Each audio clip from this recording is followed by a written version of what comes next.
families, friends, and our community. Help us make decisions in the best interest of constituents as we discuss our work tonight. We pray for continued protection, and so help us to protect our own neighborhoods too, and watch out for the interest of others. Amen.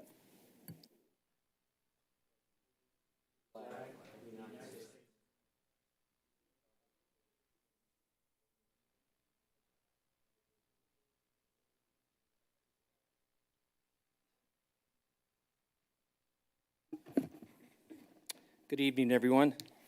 Welcome to the City of Lee Summit City Council regular session number 41. I'd like to call the meeting to order. And if we could start with roll call, please. Thank you, Mayor Pro Tem. Councilmember Hodges? Here. Councilmember DeMauro? Here. Councilmember Pryor? Here. Councilmember Shields? Absent. Mayor Pro Tem Lopez? Here. Councilmember Felker? Here. Councilmember Lovell is absent. Councilmember Edson is absent. Thank you. A quorum has been established. So next on the agenda, we have the approval of tonight's agenda.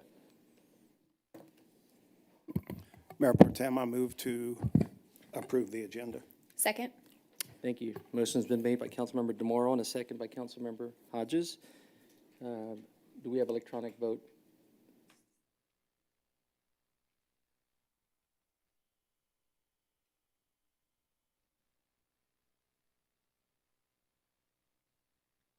If not, we could do it the old-fashioned way. All right.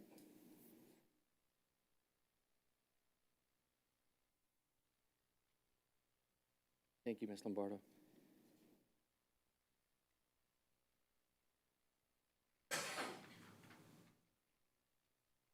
Yes.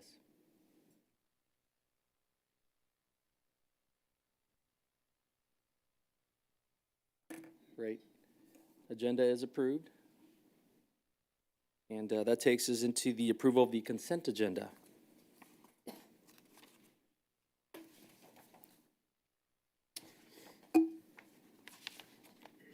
Okay.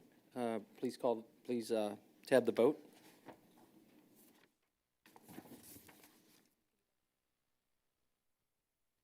Motion was made by Councilmember DeMauro. We have a second by Councilmember Felker.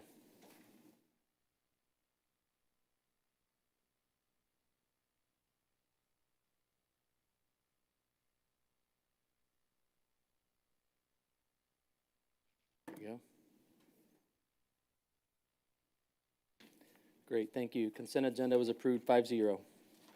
Takes us to Council Roundtable, agenda item number 3.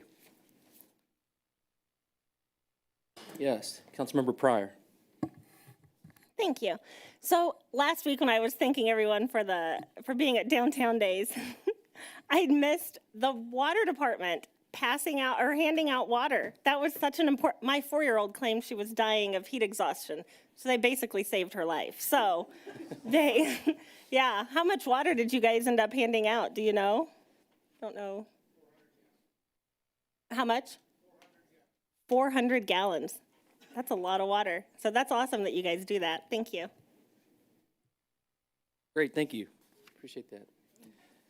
Any other council comments? Seeing none, move on to the public hearing. Ms. Lombardo, do we have anyone wishing to speak tonight? Would you like for me to swear those in that would like to speak? I'm sorry. Yes, I was thinking public comments. So, no, we're back to public hearings. How about that? So we'll keep proceeding with the agenda. All right, with that being said, that takes us to agenda item number 4, which is the public hearings. And I will close the regular session and open the public hearing in the matter of item A, 2023-5627, public hearing the city manager's budget for the city of Lee Summit, Missouri for the fiscal year ending June 30th, 2024. With all those wishing to speak on this matter, please rise and be sworn in by the clerk.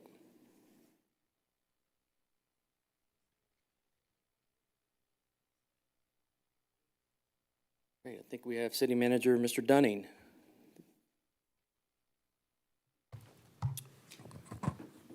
Thank you, Mayor Pro Tem. I'll pull up our presentation here. Get situated.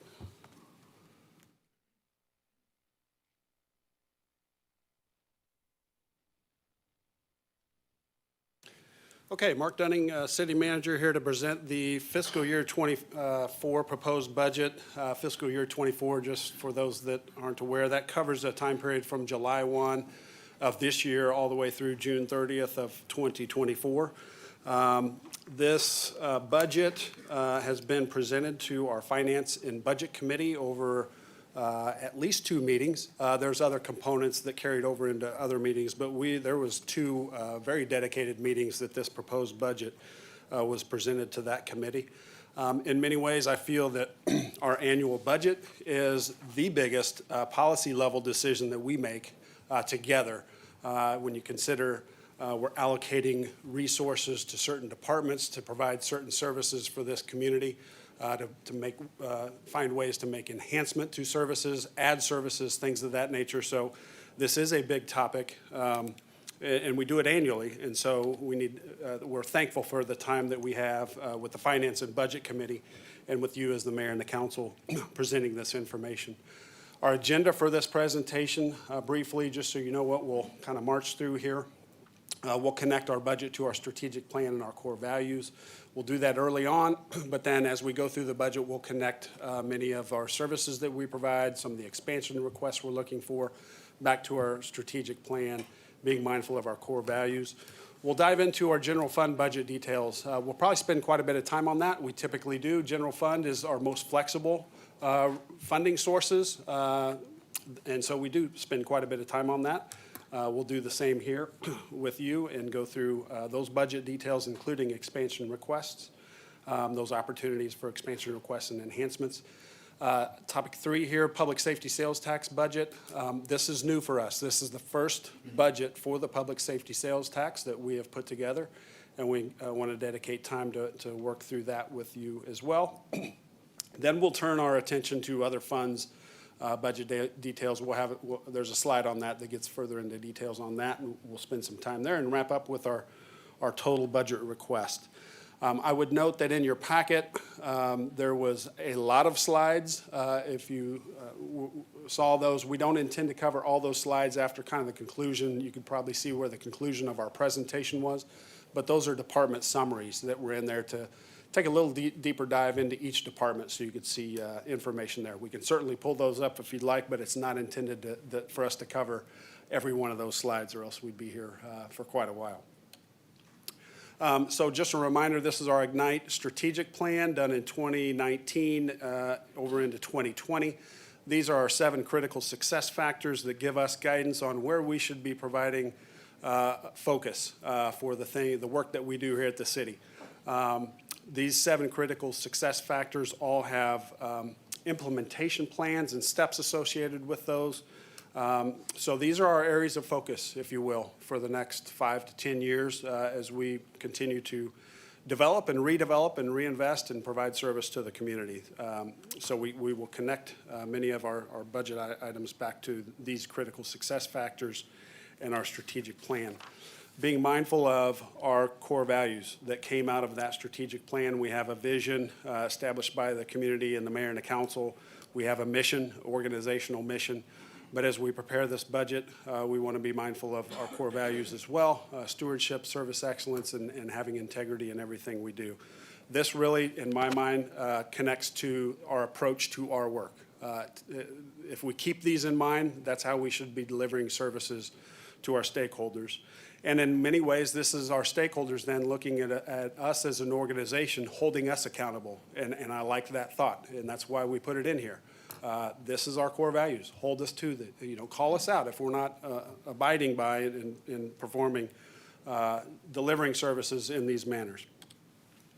So here's the explanation of funds slide. I mentioned the general fund. We'll spend quite a bit of time on that. And then these other 5, special revenue funds, debt service fund, capital funds, enterprise funds, and internal service funds are more restricted funds, if you will, dedicated funds that are not as flexible as the general fund, and we'll cover those. But here's the general definitions of those funds just for awareness. So I'll give you the end game for the general fund right up front. Now, this slide doesn't tell you a whole lot of information because you can't compare it to anything. But the story here is that we are proposing and estimating $95 million in revenues. As you see our expenses, it's a little over what we anticipate in revenues. That's not unusual. We have used what we call general fund reserve for what we consider one-time costs to balance our budget. We've done that, memory serves me right, on at least 2 or 3 other occasions. What we don't know right now is, I'll say this, in many ways, at times, we as staff are working on 3 budgets at the same time. We do our financial audit of, which we'll be coming up on, doing our fiscal year 23 financial audit to see where did we actually end with that. So that work will be taking place. Then we know, right, for fiscal year 23, how that ended up. If we find that we did not expend all the revenues, then what typically happens is those funds roll over into what we call our general fund reserve, in which we have a policy for. We maintain a very sound general fund reserve, and we can draw down on that as times need. So that's what's being proposed here. I wanted to show you that up front, that within this budget, we would plan to draw down on general fund balance for one-time expenses around $316,000. Now, this is a plan, purely a plan. We're trying to predict a year out, right?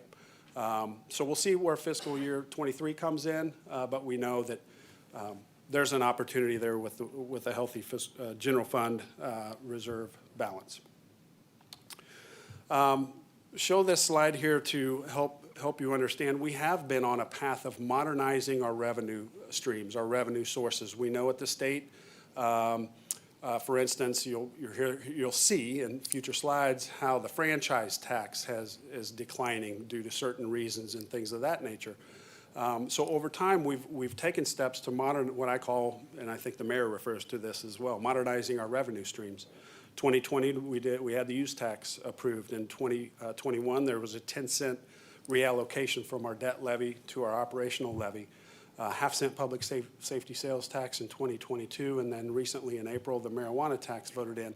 I bring these up because that's important, because as we take a brief look back into history, which is important to do so that we know where are we headed, what should we plan for going forward, it's hard to compare these budgets given these changes that have occurred, because these are different revenue streams and we're in different times. Add to that COVID impacts that created a great level of uncertainty. We're faced with a lot of supply chain challenges. Cost of equipment and materials is certainly still pretty volatile. They're getting more stable, but still pretty volatile. The other that comes to mind is the labor market is extremely different in today's world versus some previous budgets that we put together. So I bring this up to help you understand that we'll take a little bit of a snapshot back in previous budgets as we get into some of these future slides, but we need to keep in mind there's a lot of things that have changed since those budgets. So it's not an apples to apples comparison year to year is my point. But we are certainly thankful for the modernization of these revenue sources. We're starting to see that as we prepare our budgets, and kind of where some of those revenue sources were declining, such as franchise tax due to a lot of changes. We've been able to continue to provide revenues and resources, in my mind, to maintain and enhance levels of service within the community.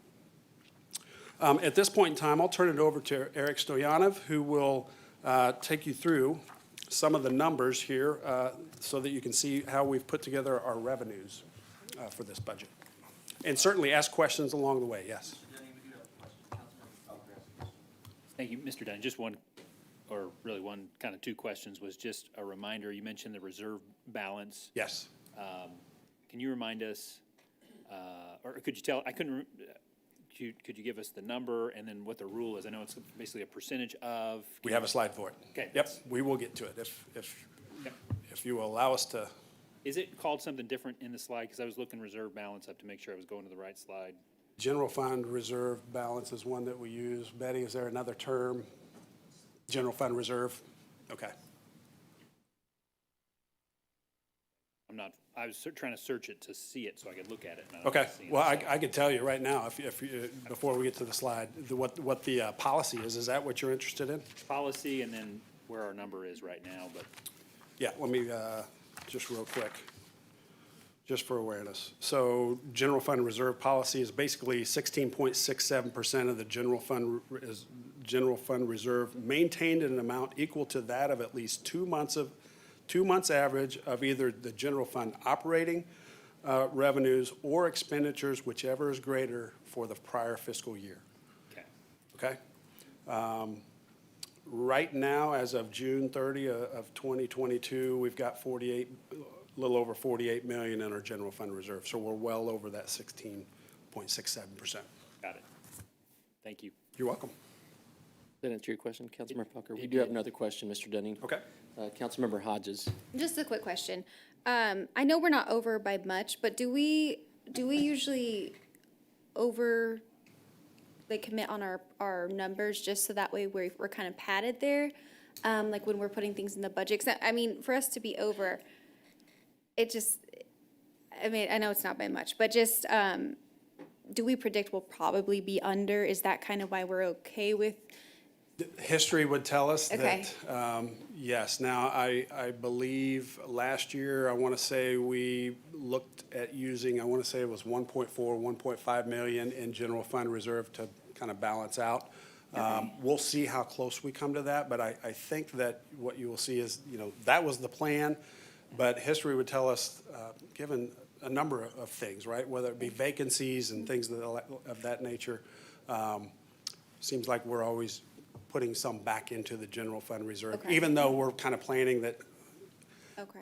I guess a good way to put that would be our plan, our approach to this is, what's the worst case scenario? Assume everything's fully staffed, right? And we didn't have vacancies, what would that look like? In a sense, to some level, that's what we're showing you because there's so many uncertainties.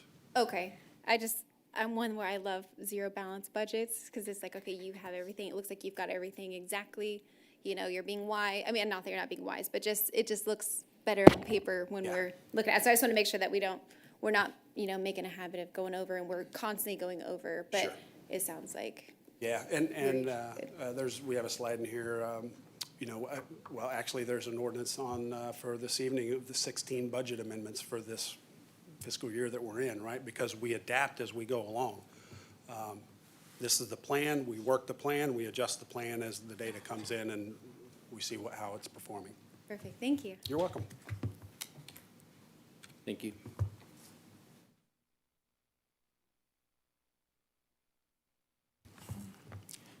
Good evening, Eric Stoyanov, Budget Manager. So this is giving you an overview of the general fund total revenue amounts. So you have the FY21 actuals, FY22 actuals, FY23, what we budgeted for initially, then also where we project to end FY23, and then the FY24 budget.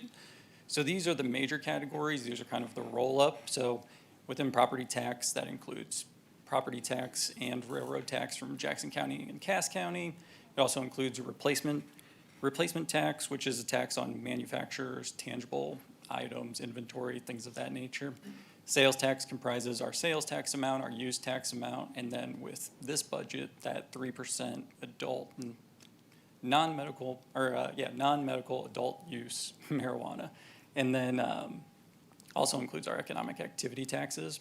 Franchise tax consists of the electric, gas, telephone, and cable. Motor vehicle, fuel, sales tax, license, other taxes, just cigarette tax and intangible, and then that other revenue, that's kind of a catch-all category for things such as licenses and permits, grants, fees, charges for service, things of that nature. And so you can see total revenue number just a little over 95 million. And this next slide provides a little bit of context for where we expect to end FY23 and what we're budgeting for in FY24. For property tax, as you can see, just under 5% change for what we're budgeting revenue-wise. With our tax levy, we're permitted 5% growth. I know assessed values are higher than that for many people, but that's where what we're permitted for is the lower of the CPI, 5% growth, our actual growth. Sales tax, projecting just about 3% growth in that category.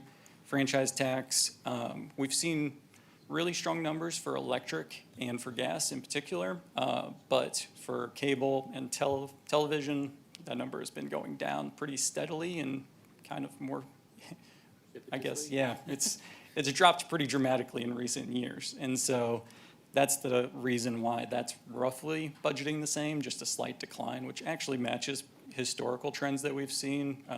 Even over the past 12 years, our average has actually been about -1% for the franchise tax. Motor vehicle, a large part of the revenue growth for that is the fuel tax increases again on July 1st to 24.5 cents, up for 22%, so an 11% jump in fuel tax. And then we've been a little bit more conservative. This year, we've seen really high sales tax growth in the motor vehicle category, but as we all know, there's tightening credit out there and rates are a lot higher, and so we don't know if that's more built-up demand from when there was an inventory or if that demand will. So we've gone a little bit more on the conservative end on that. License fee has stayed relatively stable throughout the years. Other tax, cigarette taxes just continued to go down. The main variable in that one is the intangible tax, which is on like safety deposits and things of that nature, but we've budgeted pretty conservatively on that front. And then in the other revenue category, the main area we've been hit on is the licenses and permits, especially related to residential housing, has gone down fairly substantially with our forecast amounts. And then one of the positive things is now with rates kind of seeming to stabilize and potentially even declining in the future year, our investment earnings have gone from being negative to, we project, going a little bit positive. So still being a little bit conservative on that front. But overall, the percentage change for the total revenue sources is about 2.5%.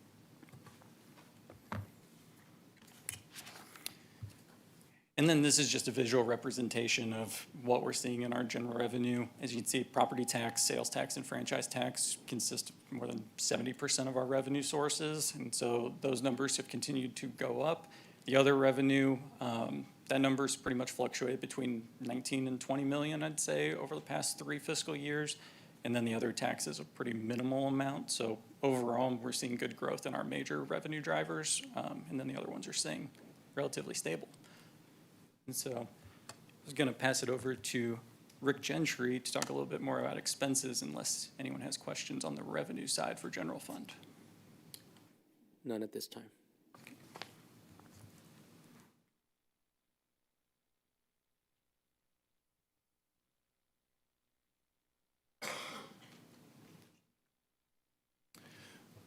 Good evening, Rick Gentry, Budget Manager. The slide before you now is the general fund expenses. And Eric's done a great job this year gathering the revenues and working with the departments and doing that. We've also had a lot of, give credit to our budget techs and managers across the city as they put together the expenditure sides where they spend a great deal of their time. So really appreciate everyone's efforts across the cities that worked with us to put this together this year. Looking at the general fund, we break this into different categories. I'm going to reference a few things as we go through the numbers here that you'll see more information as far as expansions and when those where those are impacting the budget. So personnel services. So our personnel services, that includes all of our costs for our staff across the city. It includes salaries, benefits, the largest component of that being obviously salaries, and then health and dental insurance, retirement, and Social Security being the largest components of that. And then all the other benefits filling in there. That makes up about 67% of our overall budget, which is pretty consistent with past years. Okay, to the next slide so you can see the increase for next year. The percent change there, that 8.6% is based upon where we projected in this year. And you can see we projected, I'm sorry, let me go back one slide. Our budget for FY23 was $60 million, and our projection, we're projecting to end at $58 million for personnel services. So that's kind of that, not really padding, but we do anticipate having vacancy savings each year. So the $300,000 you saw earlier, we'll probably recoup that very quickly at the beginning of the year because the expansion requests that are being approved as part of the budget, they all won't start July 1st. So they'll be starting over the next few months as we hire and go through the hiring process. So we'll recoup that $300,000 pretty quick and then be down on the good side of the numbers. So it's personnel services, supplies for resale. This is kind of comprised of two major units of mainly our materials and supplies that are on ambulances that are billed through and to the insurance companies, like the oxygen, many of the supplies in the ambulances. And then also our materials and supplies that we sell out here at front for the Lease Summit logo wear. The next category, other supplies, services, and charges. So that's a very broad category.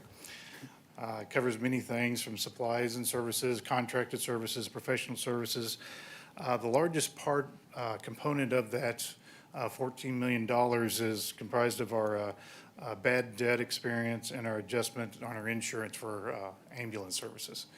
So bad debt, that's obviously when we cannot collect from someone.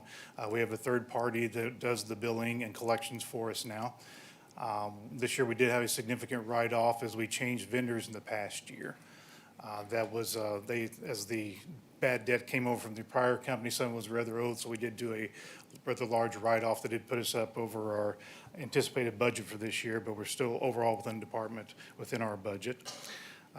That's right on pace to be where it should be for this year and for next year. The adjustment of insurance, that's like when you get your explanation of benefits and you see the hospital wanted to charge you $1,000 for a hospital visit, but the insurance says we're only going to pay $750. Well, that's what that write-off is on the adjustment of the insurance. Because we do bill the full amount, we do have to expense that adjustment out. So it's just kind of on the paper there for us, but we do have to put that as an expense. So that is under this category of other supplies and services and makes up 35% of that $14 million. Other significant things in there are the cost for insurance and professional services. Next line down, repairs and maintenance. So many things, because there's typically repairs of equipment or facilities, so HVAC repairs, maintenance, our facilities, parking lots. Some things that are included in here that you'll hear about later, a couple of expansion projects that have caused an increase in here, the replacement of the storm siren system, some of our storm sirens, as well as the contract for the upkeep and maintenance of our new radio, the MARS radio system, the Mid-America Regional Radio System. That is completely up and going, and now we're having to actually pay for the full maintenance of that, and that's an expense that's included in this next year's budget. Utilities, you see just a small increase in utilities. One of the things we talked about earlier in the year, Finance and Budget Committee, was how much additional revenue we were seeing for natural gas prices, because the prices went up, Spire raised prices this past year. So the city, we are experiencing those as well. So we're seeing a 46% increase in our budget for the general fund, and then overall it's a 34% for the city overall for all facilities across the organization, about $58,000 additional next year being budgeted because of natural gas price increases.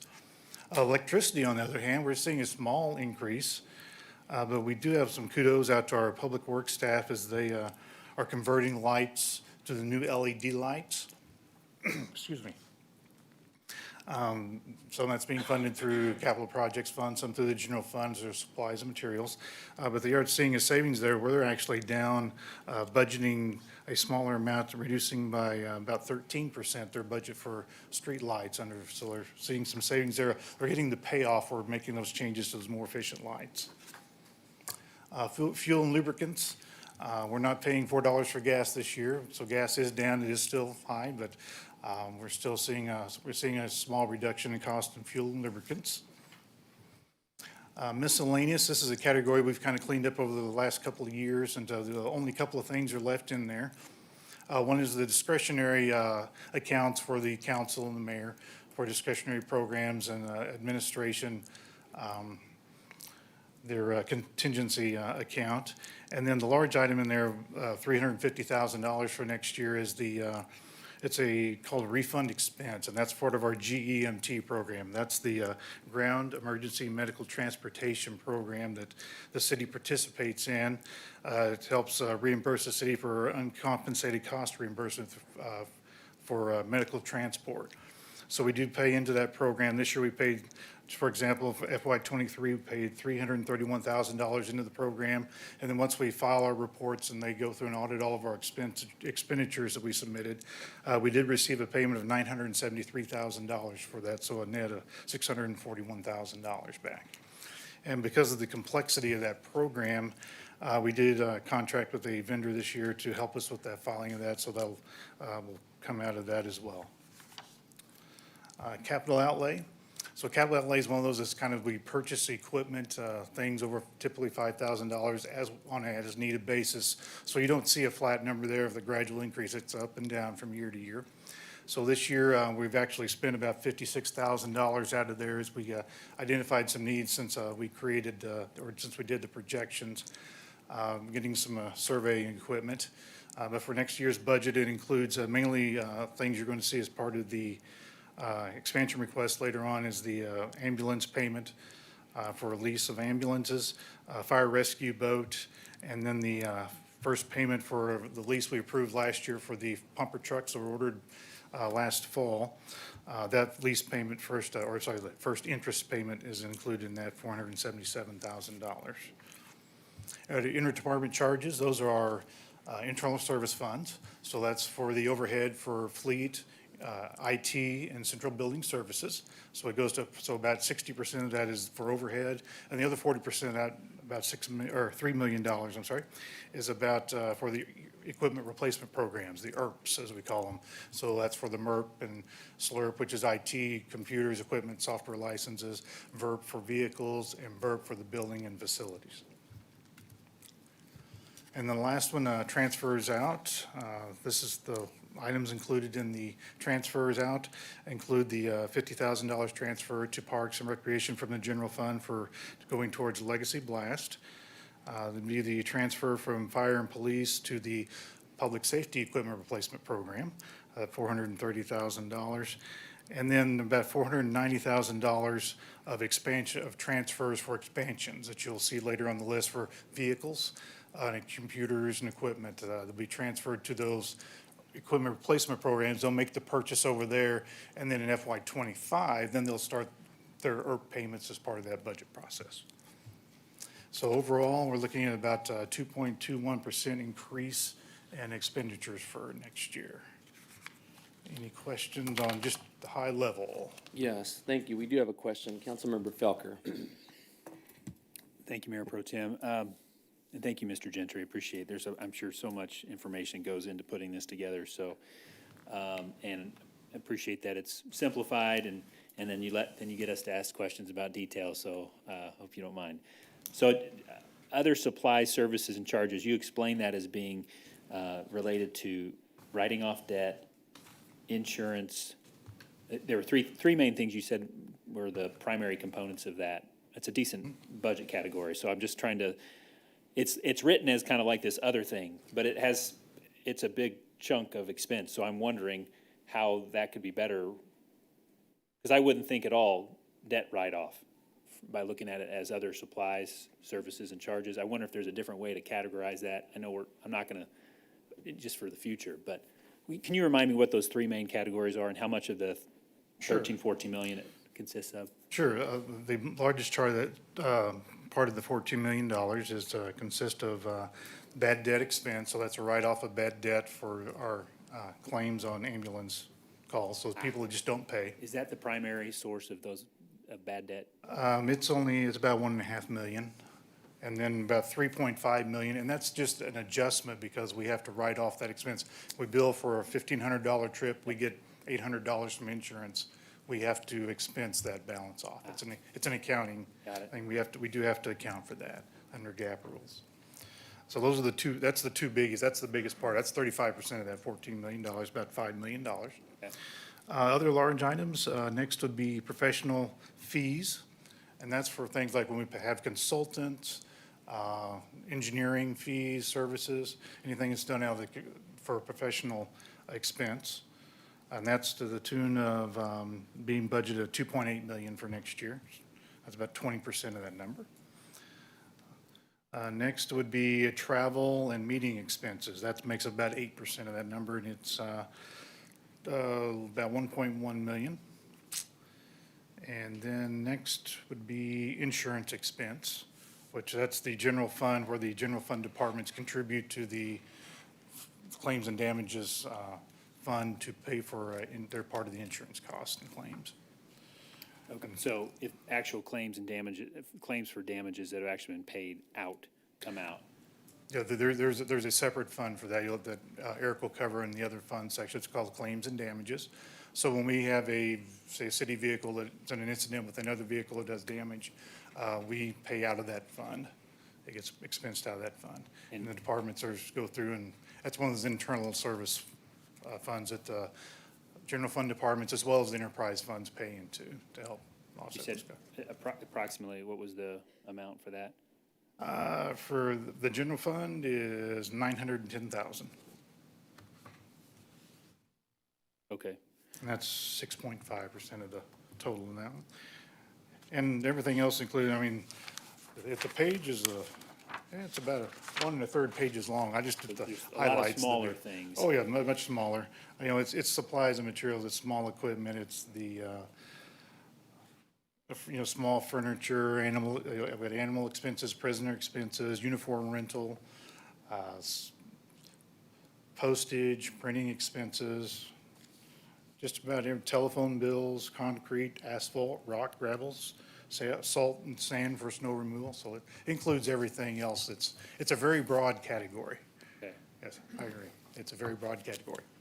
So I'm thinking of my own personal budget when you talk about the miscellaneous category, because that's what this is sounding like, right? It's a very And broad it's category, the yes. one that it's like, you get to the end of the month, you're like, what ended up in that category?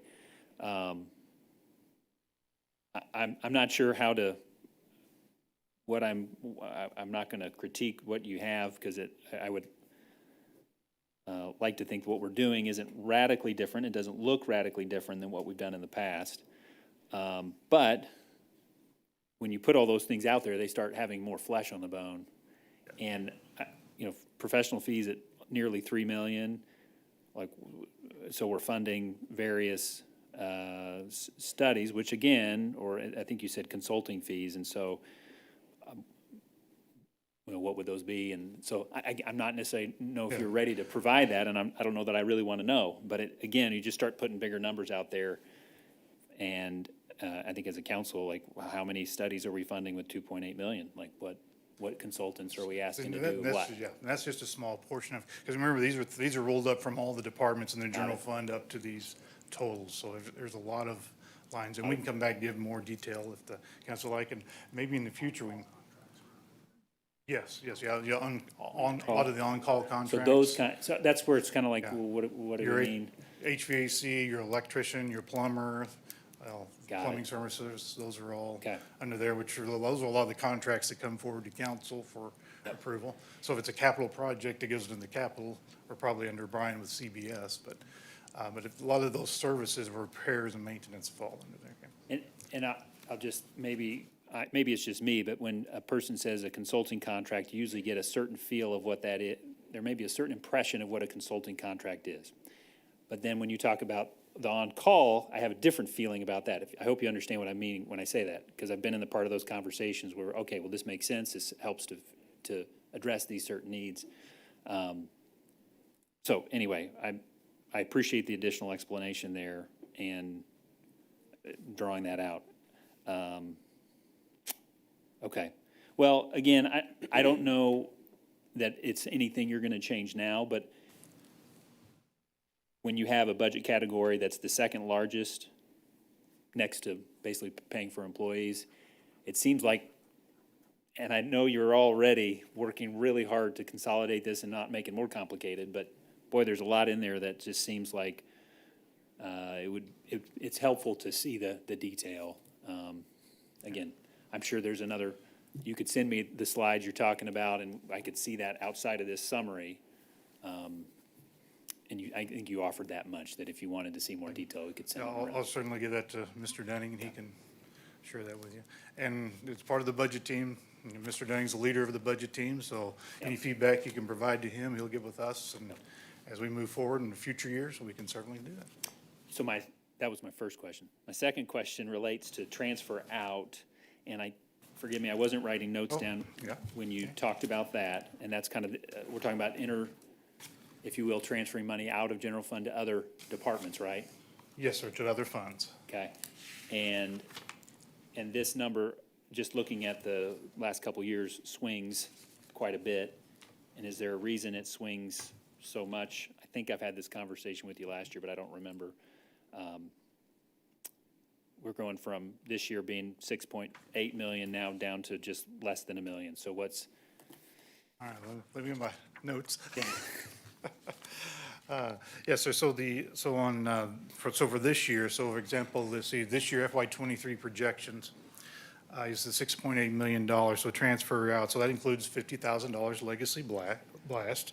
It includes PSERP transfer, which is public safety equipment replacement programs, roughly about $420,000. It included some throughout the years, Mr. Dunning mentioned, we're on budget amendment number 16 now. So we've had some rather significant sized transfers to fleet to help pay for some vehicles. We did the transfer for some vehicles. We did a $1.5 million transfer. It was budgeted to do to the claims and damages fund for a prior year legal settlement. And then we did a $4.2 million transfer from the general fund and created the new General Governmental Capital Projects Fund. That was a budget amendment, and that's when we took $4.2 million of ARPA money and $4.2 million of general fund balances and transferred those over and dedicated those for the construction of new fire stations. 4 and 5 is because with everything else, the prices went through the roof, so. Right. So so the 4.2 million of that is for the general governmental capital projects, 1.4 for insurance claims and damages, and the rest of them were smaller transfers for, say, ITS equipment, fleet for vehicles and things, so. So the number, and this is also just when a person looking at this budget amount is the exact projection amount, it's because, well, we've had to, in each of our budget amendments, we're just tying the number to what we are going to do with what we approved, and that's why they actually equal each other versus some of our other categories are not. Yes, sir. Right? Yes, sir. And as we see, like budget amendment number 16 has if approved, it has another $4 million transfer in there, so that would really skew things for next year. Got it. Is it accurate to say that this this is where the budget, when it moves from year to year, this is where it happens? Is that generally? Yes, sir. True? From Okay. funds to funds, yes. Yep, okay.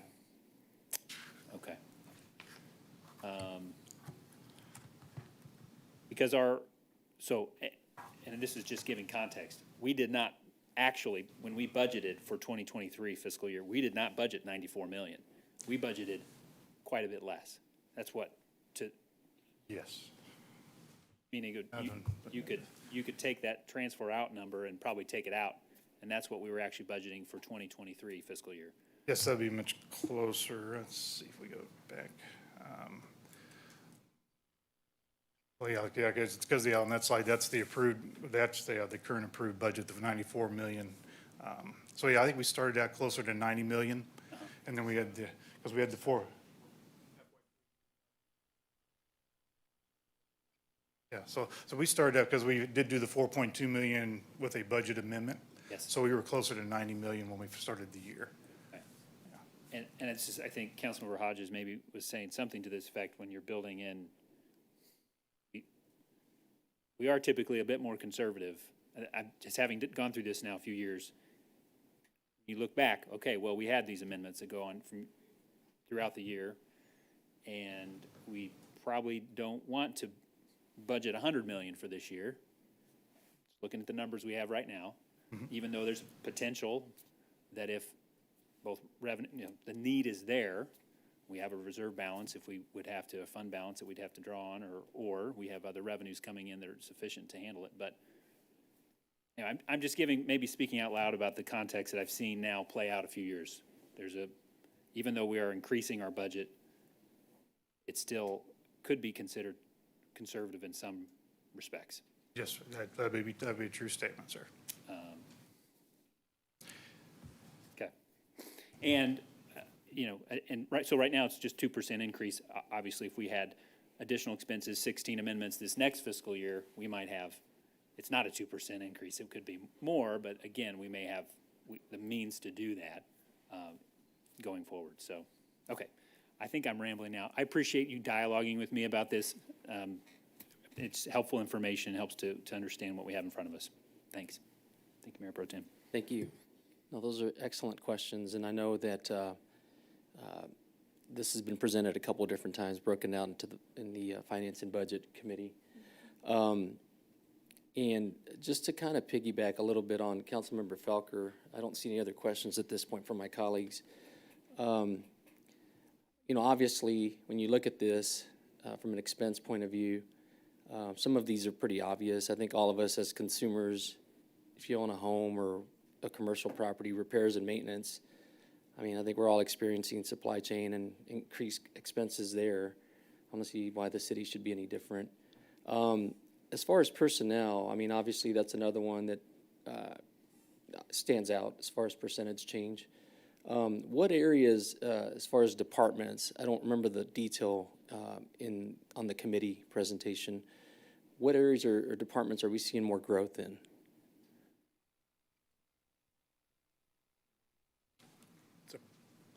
Thank you, Mayor Pro Tem. It's kind of a perfect segue into the next portion of this. If I'll get into expansion needs and growth within departments, if I may. Before I get to that, though, I did want to hit some key points. And in my mind, this kind of ties back to our strategic plan and what we call city services and infrastructure. It's one of the 7 critical success factors. And I'm a firm believer that these personnel expenses, right, it takes people to deliver the service. And then a lot of those other supplies and services are the equipment, tools, computers, other things in order for us to do our jobs efficiently is kind of the way I look at it. So this is kind of focusing more in on the personnel side. And we wanted to share with, and we did this with the Finance and Budget Committee as well.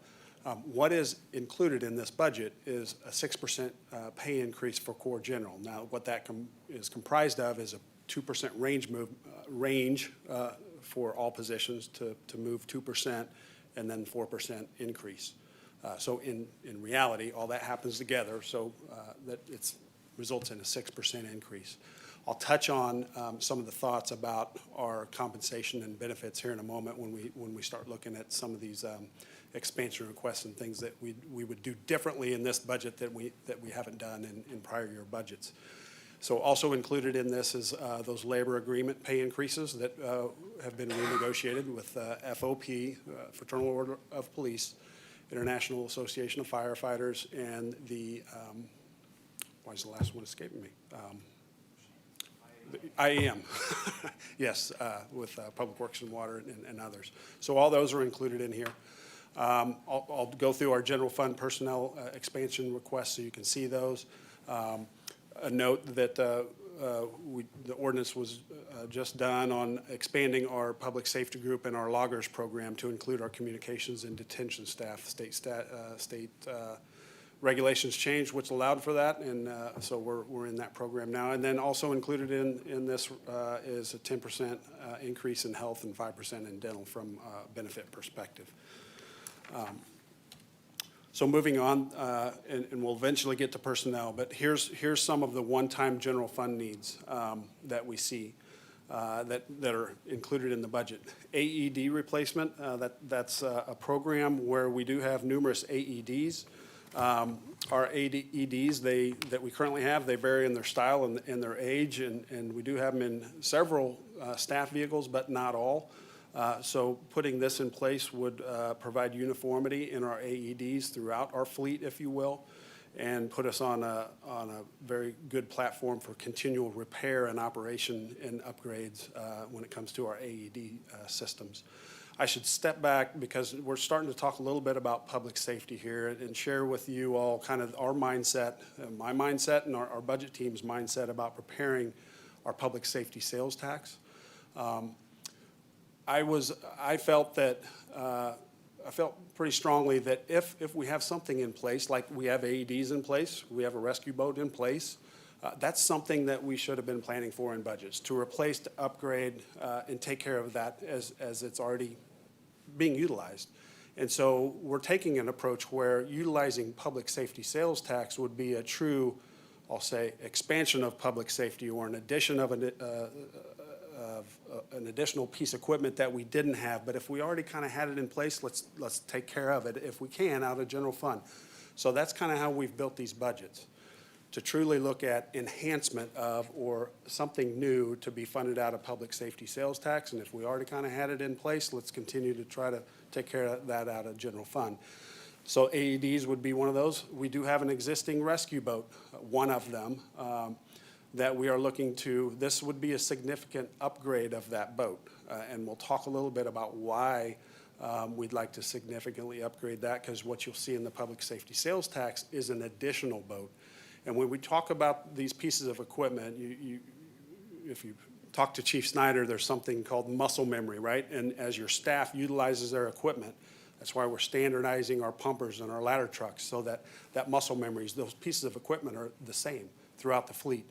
This would be a similar approach. If we can take what we've put in our VERP to replace this boat and utilize this funding to upgrade that to match the boat that we would acquire through our public safety sales tax, they'd be equivalent.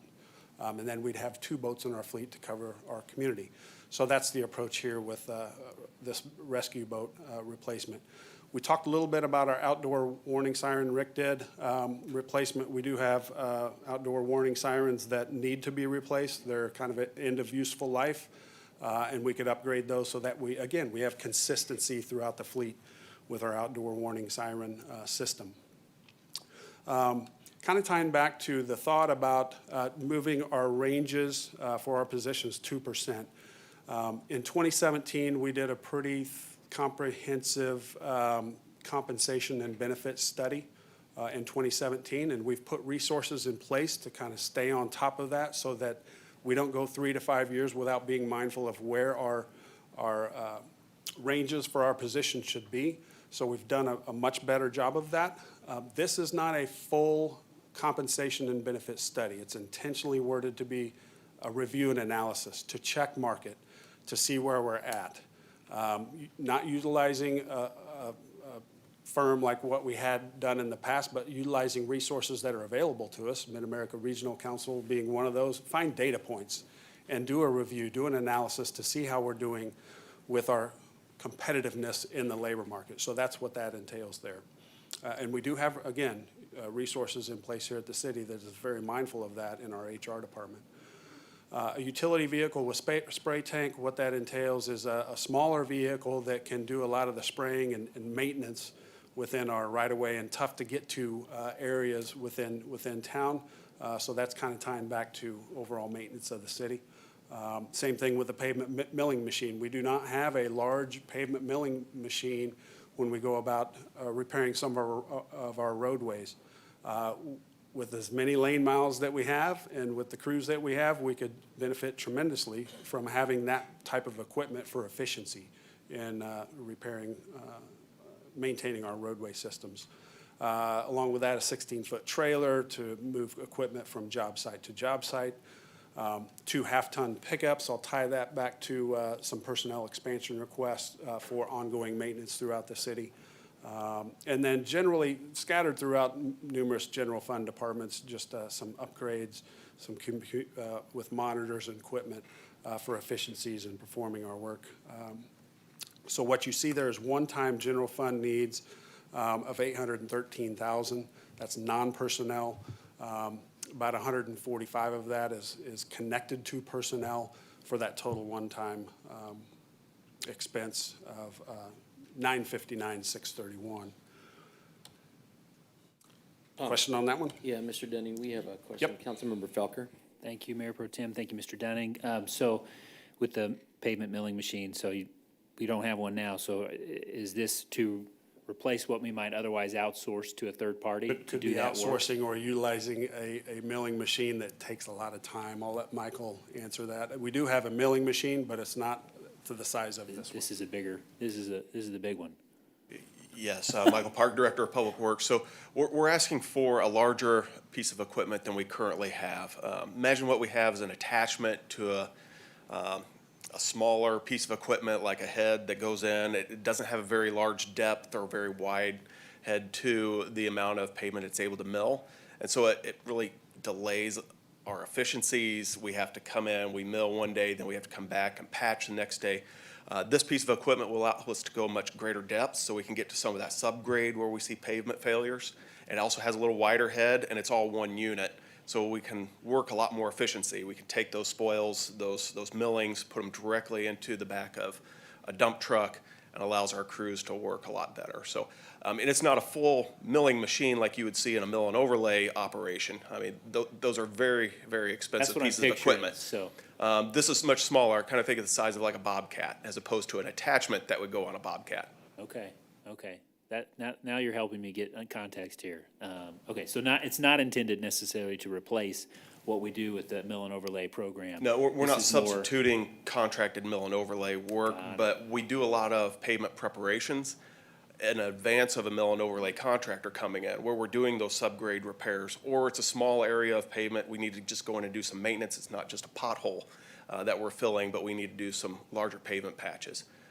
This piece of equipment would greatly help in those projects and work orders. Great, thank you, Mr. Park. Mr. Dunn, just a few other questions. So one-time needs, but I assume that like with the boat and the pickups and probably the computers and other things here, you still have kind of like an ERP or, they're still gonna fly into they're not just one-time needs, because we have some kind of maintenance money putting aside over time to take care of each of these in the long term. That's true. When we get into the equipment, the rescue boat being one of the vehicles, right, that's the initial purchase, so that's why we say one time, but then the future years, we'll be putting money towards the replacement of that equipment. Got it. And this is really basic question. So you were talking about kind of segregating the general fund for, the rescue boat was your example, being able to replace or upgrade what we have, right? And then the public safety sales tax being able to take care of the new purchase, which is going to be later in our presentation. When we talk about the public safety sales tax, and is it technically in the general fund? We're setting this up to, the approach is similar to how we prepare the general fund, but we're not taking and saying, dump the public safety sales tax into the general fund and commingle it. We're tracking that separately so we can report on that and be transparent with what we've been able to do with the public safety sales tax. Because I think our approach was we keep public safety funding to, that's, you know. Correct. That set, that amount. And then public safety sales tax approved for, again, upgrades, et cetera. But in reality, just so for my own knowledge, it funnels up to general fund. Like it is Yes. part of the general fund. We're just Correct. keeping it for our own, to make sure we're using that for Correct. what we said we're gonna use it for. That's correct. Okay. I appreciate that. Thank you. You're welcome. Mayor Pro Tem, thank you much. Thank you, Councilmember Felker. Good questions. Mr. Denning, proceed. Okay. So here's a view of general fund expansion needs with recurring expenses. So you recently heard from the D&I Commission on their work and trying to wrap up their recommendations to come forward by September. Within that body of work, that resolution calls for, as the recommendations come forward, that the city manager's office shall prepare financial impacts, basically a budget, to say if these recommendations were to be approved and implemented, what kind of resources would we need to do that? So that's a component of this. In addition to that community assessment, then there's an organizational assessment that we haven't started work on yet, but we would. That's where working with our HR folks. So summary is there's a body of work that would be forthcoming out of all the D&I work. So what's in the budget right now is $50,000, just as a placeholder, until such time that those recommendations come forward and be discussed here with the mayor and the council, and the recommendations considered, and then direction on implementation. So $50,000 in there that hasn't been in previous budgets. We do have in this budget an additional, we already have a lobbyist, right? But we've put in an additional $75,000, kind of taking feedback from our trips to Jefferson City and to Washington DC, additional $75,000 in there for lobbyist services. Don't exactly know what that looks like. That's something that we would work with you all to say, what additional services might we look for, or changes might we see in our lobbyist services, but that's in the budget as well. You heard Mr. Gentry talk about the replacement for our pumpers and our ladder trucks, our yellow fleet, if you will, that we're moving into with pumpers and ladder trucks. A similar approach here with our ambulance. Again, consistency in our fleet, going into a lease program here. So there's $96,000 in there for that lease program. Chief Snyder's done some great work on this to show that over time with this lease program, we have the most modern that we can have with this type of equipment, and it's a good program to go into, and we see a lot of benefit in that. And it comes at savings too overall when you consider the acquisition, the equipping of these, and then planning for the replacement of these types of vehicles. Then it's a good program to go with. Our defibrillator lease program. This is one where we call these our life packs. So this would be a replace and upgrade of all of our life packs. Basically a 10-year lease program, and in doing this, again, consistency in fleet. And in doing this lease program, then once upgrades or to the software or other things come along, those are automatically programmed into that. So that's part of this as well. Again, these are general fund, right? Things that we already have in place, not public safety sales tax. So that's where we're looking for these coming for expansion needs. Station 4 and Station 5 fiber lease, as we construct our new stations, then we need that connectivity. And right now, AT&T is who we would need to lease fiber from so that we have that connectivity for those two new facilities. So that's within this budget as well. So these are recurring expenses that we see, non-personnel, that are within this general fund budget right now. I'll pause right there and see if there's any questions. Yes, we do have a question. Councilmember DeMoro. Thank you, Mayor Pro Tem. Mr. Dunning, the committee changes, and so I didn't get to ask this question at Budget and Finance Committee, but the first item there, the DNI Enhancement Plan and Development, that $50,000, that is in as a recurring expense, but we haven't received the final report from that commission. Right. So how does that work? Is that an expense that is not actually reoccurring, or is it reoccurring until we change it? Yeah, we don't know yet. So we thought it best to put it in a recurring expense until things become clear, till we know what the recommendations are. Now, whether that's, whether we have a dedicated D&I staff person, we don't know yet. So we felt it'd be the best to show it in a recurring expense right now rather than one time until we have a clearer picture on the recommendations. But that amount stated, or any amount, has to be authorized or legislated by us. We will actually vote on that. That's correct. That's the way this is all set up, right? The commission is to report back to the council with a recommendation, their recommendations, and then any funding or resources that would be recommended in order to support those recommendations. So there, if it does not go forward, then that $50,000 will not be spent. In other words, I mean, if we don't authorize it, it won't be spent. Correct. Okay. Thank you, sir. Thank you. You're welcome. Thank you, Councilmember DeMoro. Councilmember Felker. Thank you, Mayor Pro Tem. I'm going to follow up on those questions from Councilmember DeMoro, Mr. Dunning. So I'm just kind of reflecting on our last conversation. And because we have paid for, I don't know what amount, for the commission to have a consultant assist with their work for the past so many months, and perhaps before, for the last fiscal year. There's been some outlay of some dollar amount. I guess my question is, trying to follow up on Councilmember DeMoro, this $50,000, what would it be used for? And if this was not included, would we still be paying for a consultant or the other? You mentioned a couple other things at the beginning of that part of the presentation, some of the other elements of the D&I Commission that might still require expense. Are those simply things that would be paid for, like under our $75,000 and under authorization? I'm trying to understand, you know, we approved the commission to keep working. Right.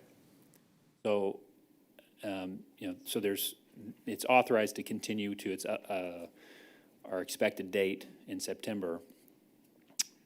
But in terms of just continuing to fund its work, is this, what we have on the screen here, is this what will fund the next couple of months? Or is that a different source that funds what's going to go on until September?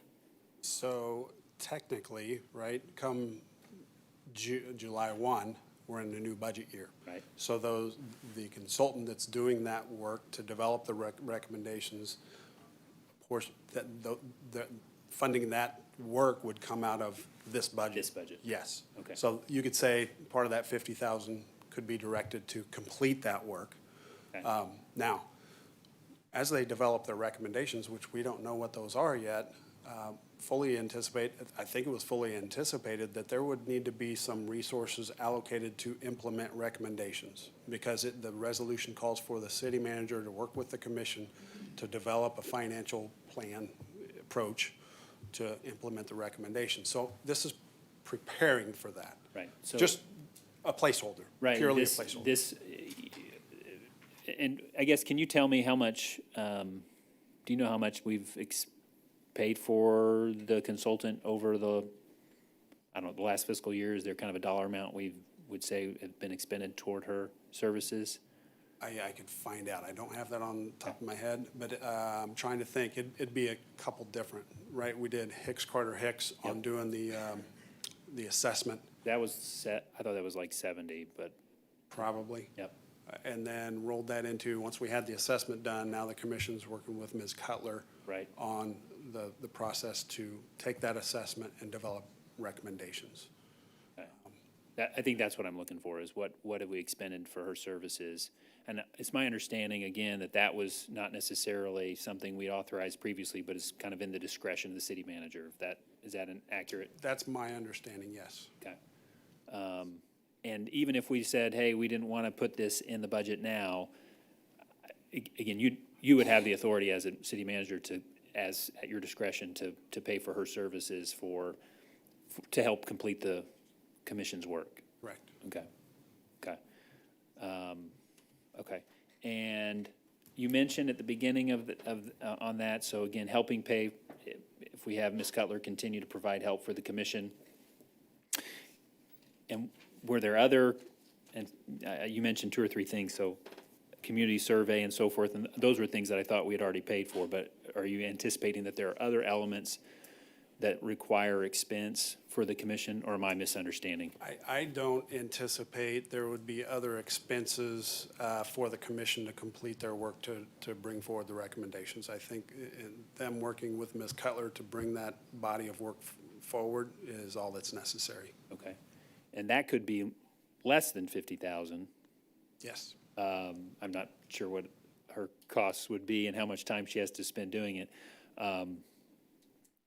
But whatever whatever the commission may recommend could be well beyond 50. I think you were saying this is a placeholder. It is. So we could see a dollar amount at some later date that is much more beyond this, could include a recommendation for FTE or other things that may relate to what they want to accomplish. Correct. Would recommend for the council. Okay. And I guess my last question is, is there any distinction, if this is on the budget as a recurring expense, if it was put on as a one-time expense, because we really don't know the outcome, is there any difference in how we then revisit this in years to come? So in my mind, it would be as these recommendations come forward, that's going to be another look at what are the recommendations, what do we have budgeted, what might we need to amend in the budget to put in place to support that work. So we don't know that yet. whether it's an FTE, whether it's more money or planned expenses for training, things of that nature. We would need to then, in a sense, inject those recommendations into our budget and then plan for it accordingly. But all that's going to be coming back here before any of that occurs. Yeah. If we approve this as is and then we don't expend 25,000 or 50,000 for our consultant services, those funds could be used for other things related to diversity and inclusion, but it would be after those items come to council Correct. for review and the recommendations for what we might do next. Correct. Thanks, Mr. Dunning. Mayor Pro Tem, I think that's what I have. Thank you. Appreciate it. Carry on, Mr. Dunning. Okay. Okay, so Mayor Pro Tem, maybe this kind of hits on your points on where are we looking at some growth here. So working through personnel, this is personnel, certainly recurring expenses. And these amounts are not just salary and benefits. This is kind of those other supplies and services, the equipment, things of that nature for these folks if approved to come on board and do their work. For the most part, you see one here with an asterisk. I'll talk about that one here in just a moment. So kind of working our way through this list, a cultural arts specialist. Within our cultural arts division, it's a division of one right now. We have a cultural arts manager. We know we have kind of recreated the Cultural Commission to do a lot of great work, and we know within our strategic plan that arts and culture is a key component, it's a critical success factor to continue to grow this environment within the community. And I think about the project across the street and what that will bring for those opportunities. And so to think that we could do all of that work with one person, it's time to, and I think that our cultural arts manager, obviously, they've submitted an expansion request. We can support arts and culture by bringing on cultural arts specialists to help that division in their body of work. So that's what you see there. Within our creative services division then, another marketing specialist. We currently have two. That creative services environment has grown from the city having one public information officer, and that was it, to a team of, I believe, 5. I'm going to look at Cheryl. Am I right on that? 5? Yeah, a team of 5 right now. And as you can imagine, all these platforms that we're supporting now, with LSTV, the website, social media, and all the public engagement that we're trying to accomplish, having another marketing specialist on board to cover those types of activities is being requested.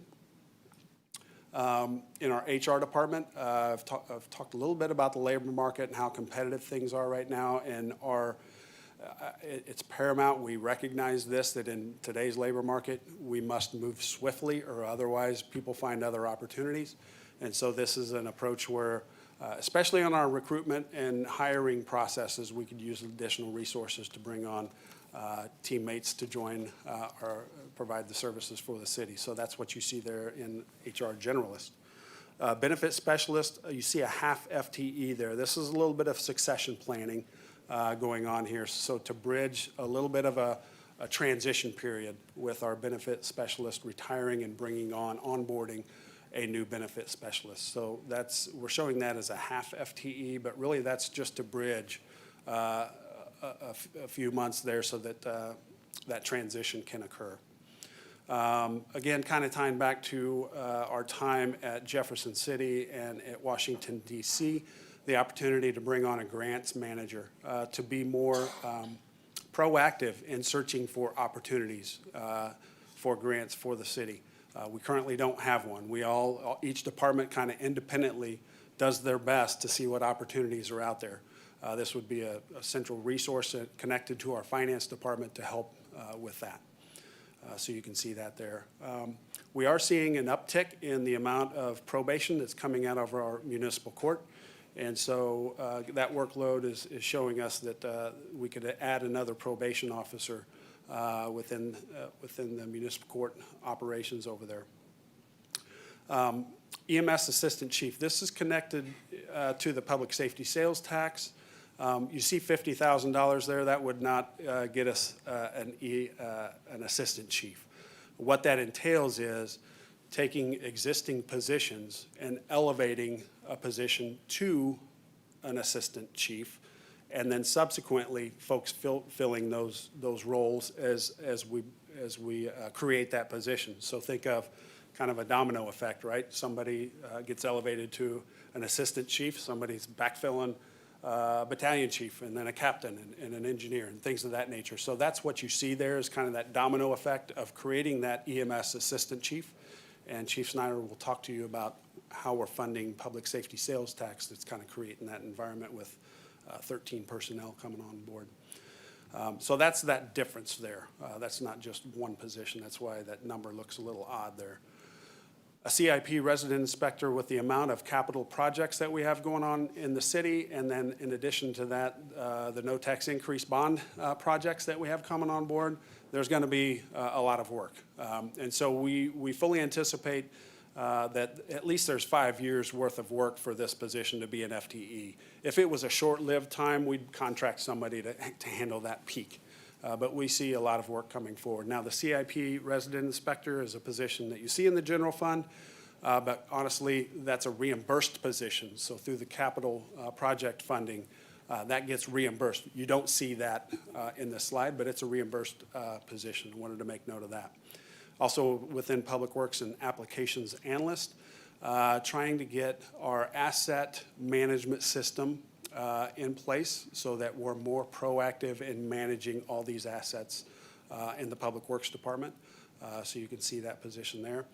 And then 4 operators in our Public Works operations to stay on top of maintenance and upkeep of all of our right-of-ways and other systems within the city. So we had that opportunity to bring them on. It's been a while since we added folks to our operations department. Actually, over time, we've kind of decreased our FTEs and operations, has just found ways to create efficiencies there. So this is the first time we've added folks in our operations from a personnel perspective, and we continue to grow. We all know that. And then a lead detention officer. This is a reclassification. Currently in detention, I believe, I'm going to, Chief Forbes, throw the flag on me, but I think we run 4 shifts. And we have 3, we currently have 3 lead detention officers. We need a lead detention officer for that 4th shift. So this would be a reclass of a detention officer to be that lead detention officer for that 4th shift. So that's why that amount is $4,000. So that's our general fund personnel expansion requests, if you will. And you can see the amount there of just a little over $1 million. Thank you, I appreciate that. And we do have a follow-up question. Councilmember Felker. Sorry, Mr. Dunning, I'm actually going back a slide on the lobbyist services. This is in addition to what we've budgeted before, or is Correct. this? I'll call it an enhancement. Enhancement, okay, got it. So we're expanding what we've provided before.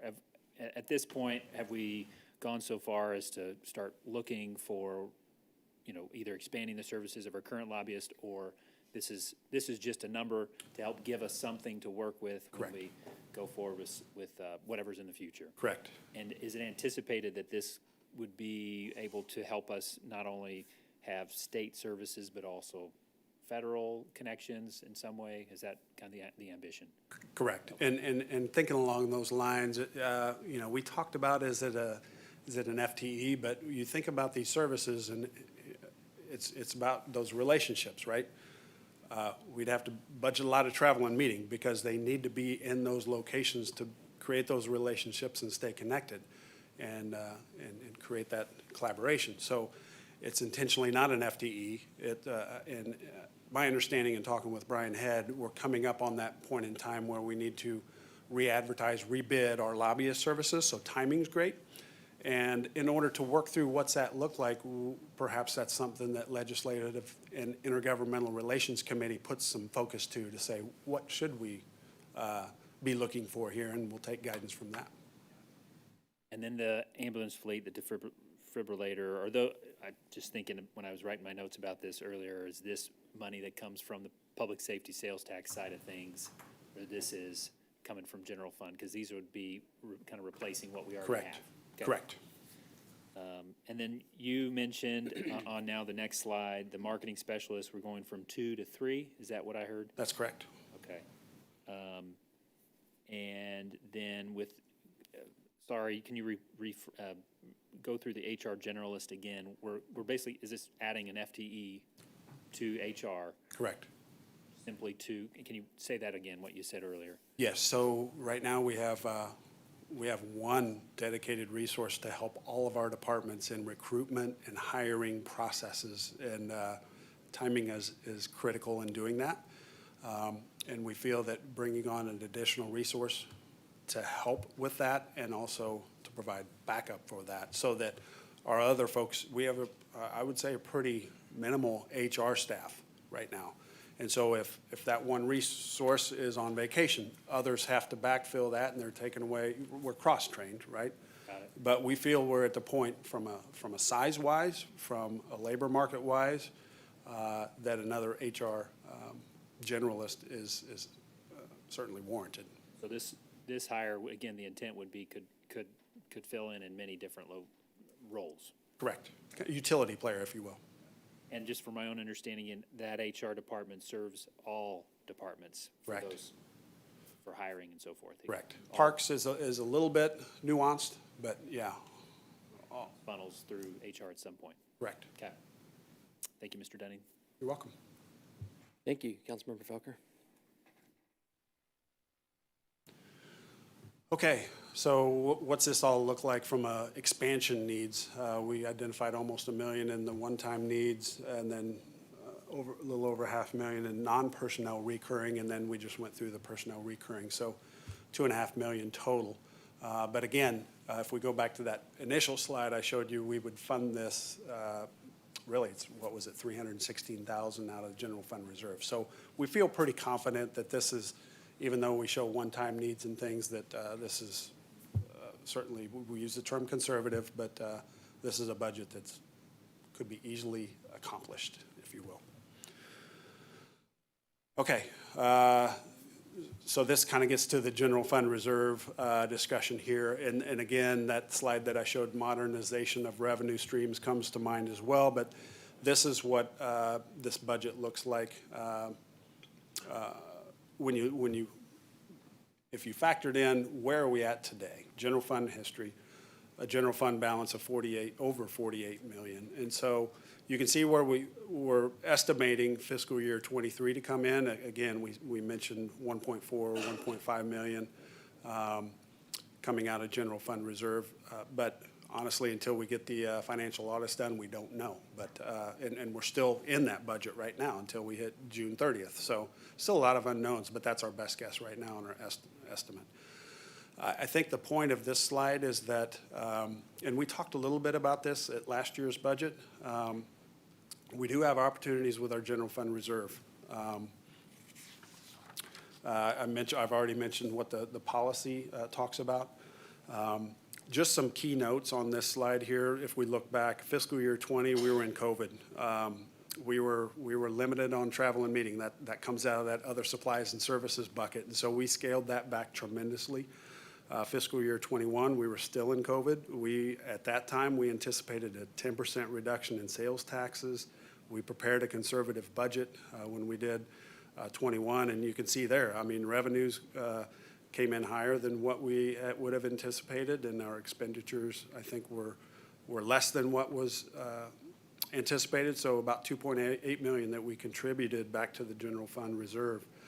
Fiscal year 22, a big one, 14 million going to general fund reserve. I think if I were to put kind of some assumptions to that, a very competitive labor market, a lot of vacancies, supply chain disruptions where we were not able to expend those funds within that fiscal year, kind of a combination of a lot of things that went into that net change.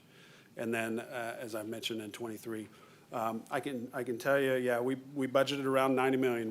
Rick was right, 89.75 million when we budgeted, and you can see we're estimating 92 right now.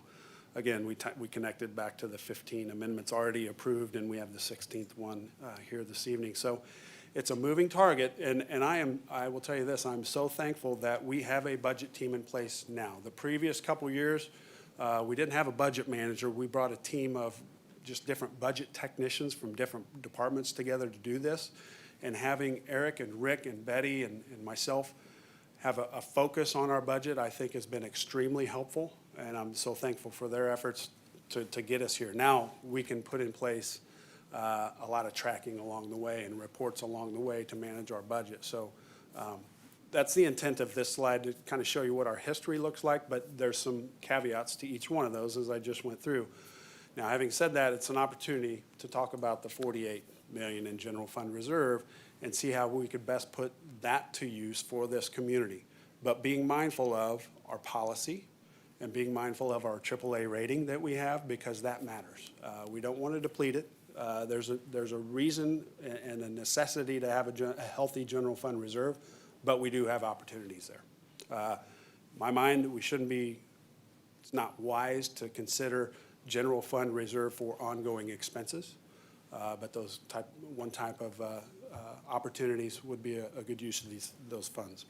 Any questions on that? No, I was going to make a comment about what you just said, Mr. Dunning, but I might wait till after you're finished with your presentation. Okay. Okay, this slide is just kind of a general snapshot. Again, all the budget summaries are after, but this is a compilation of all those budget summaries, just so you can see by department what kinds of changes you're seeing within our budget here.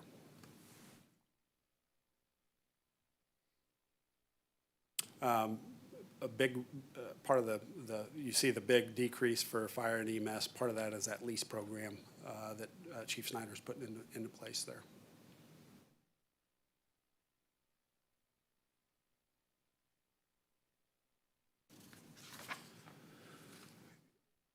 And then I think, okay, that's our last slide for general fund, and then we'll move into, even though it's still general fund, public safety sales tax. Any more questions, comments? Councilmember Felker. So I love the fact that there's the savings. I'm just kind of bewildering when I think fire and EMS, we're pulling a new source of revenues, and yet the budget's going down. So you mentioned lease programs. So is that something we're going to hear more about, or have you already talked? I don't remember hearing the details about why that's such a significant decrease. When you're talking. Yeah, maybe. Yeah, I'll let Chief Snyder come up and talk a little bit about. Oh, okay.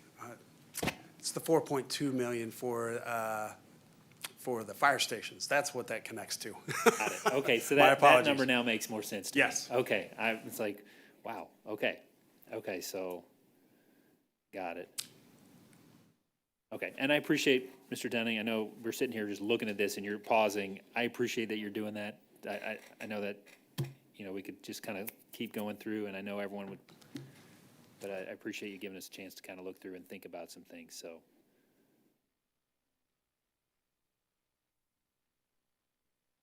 You good? Yeah. All right, thank you. We'll proceed. Okay, we'll switch gears. I've kind of already shared with you our methodology, our approach to preparing a public safety sales tax.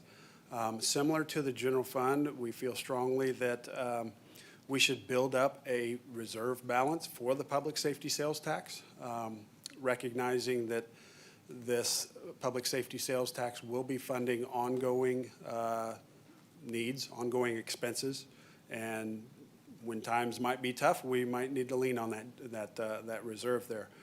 So we anticipate in fiscal year 24 a revenue of just over 13 million with anticipated expenses right now of a little over 10 million. We all know this was from the voters approving a half-cent public safety sales tax in April of 2022. From a kind of a categorical look for public safety sales tax, it's very similar to general fund, about a 67% towards personnel services, so that's more FTEs. Then along with those FTEs, we need to equip them with the equipment and the tools necessary to do their jobs. That's a lot of the other supplies and services and charges, training, things of that nature within that category. And you can see the rest there: repairs and maintenance, capital outlay, interdepartment charges, and transfers out. So it's the same approach to general fund to track this public safety sales tax, so that we're being mindful of it. So you can see there the 10 million. We do not think it would be wise to try to expend the whole 13 million that we anticipate right out of the gate.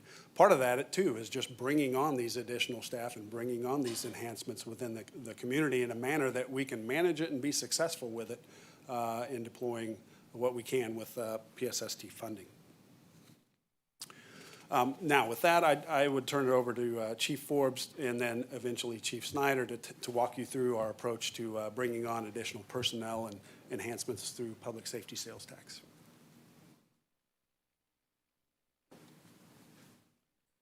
Good evening, Mayor Pro Tem, members of council. Travis Forbes, Chief of Police. As Mr. Dunning said, I'll start with personnel. We have people and stuff is kind of how I refer to it. So this is the people side.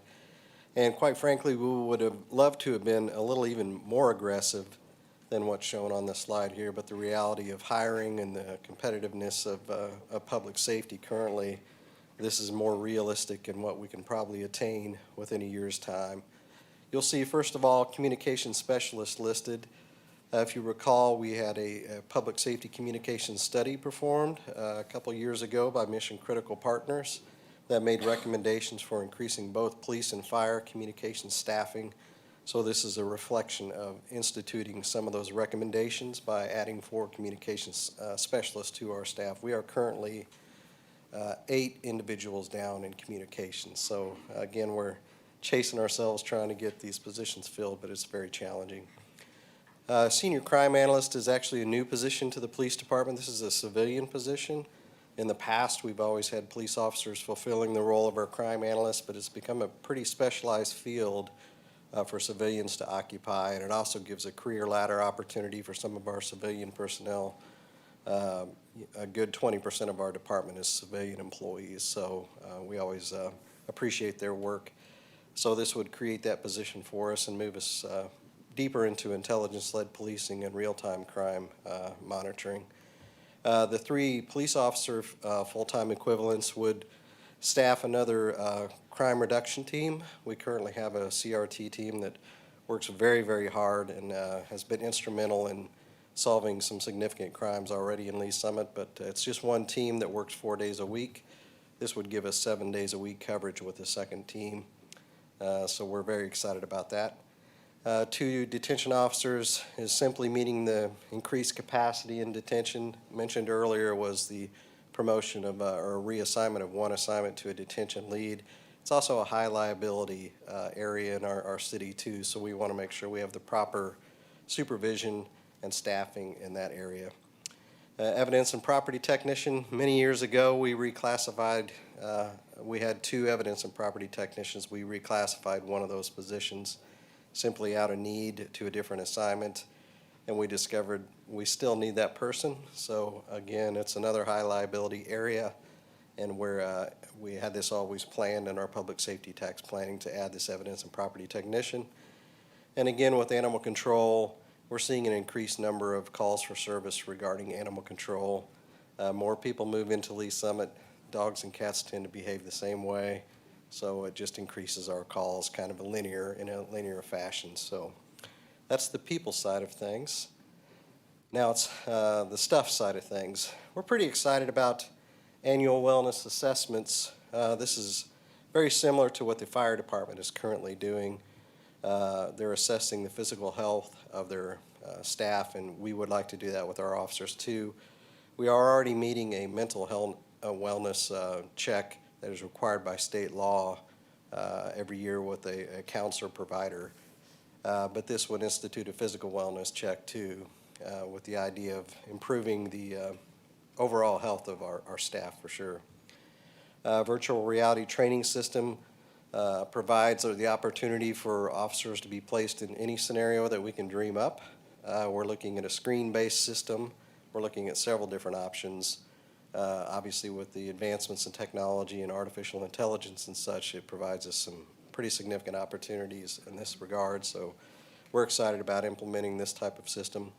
Our jail cameras are on a different type of camera system than the rest of the city's camera system, and we're wanting to upgrade them and bring them into, really, we need standards for all of our city cameras all throughout the different facilities that we have, and this will do it in our jail too, so a little bit expensive to do that though.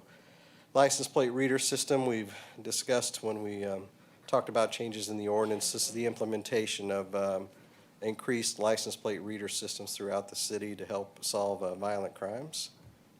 The bomb robot is kind of exactly what it sounds like. There's not really a better name for that. This is used by our explosive ordnance disposal team to move to a safer area any suspicious devices that we encounter. There used to be federal grants for this type of thing in the post 9/11 world, but those have kind of dried up, so we're replacing them with public safety tax funding. Crime scene mapping 3D scanner is another piece of big technology. Back in the day, you used to sketch crime scenes by hand. These days, you stick this machine in the middle of the room or in the middle of the intersection or wherever it may be, and it maps it for you. And it provides you the ability to go to court and do fly-throughs of the scenes if you want to show the jury exactly what the scene presented. So a great piece of equipment.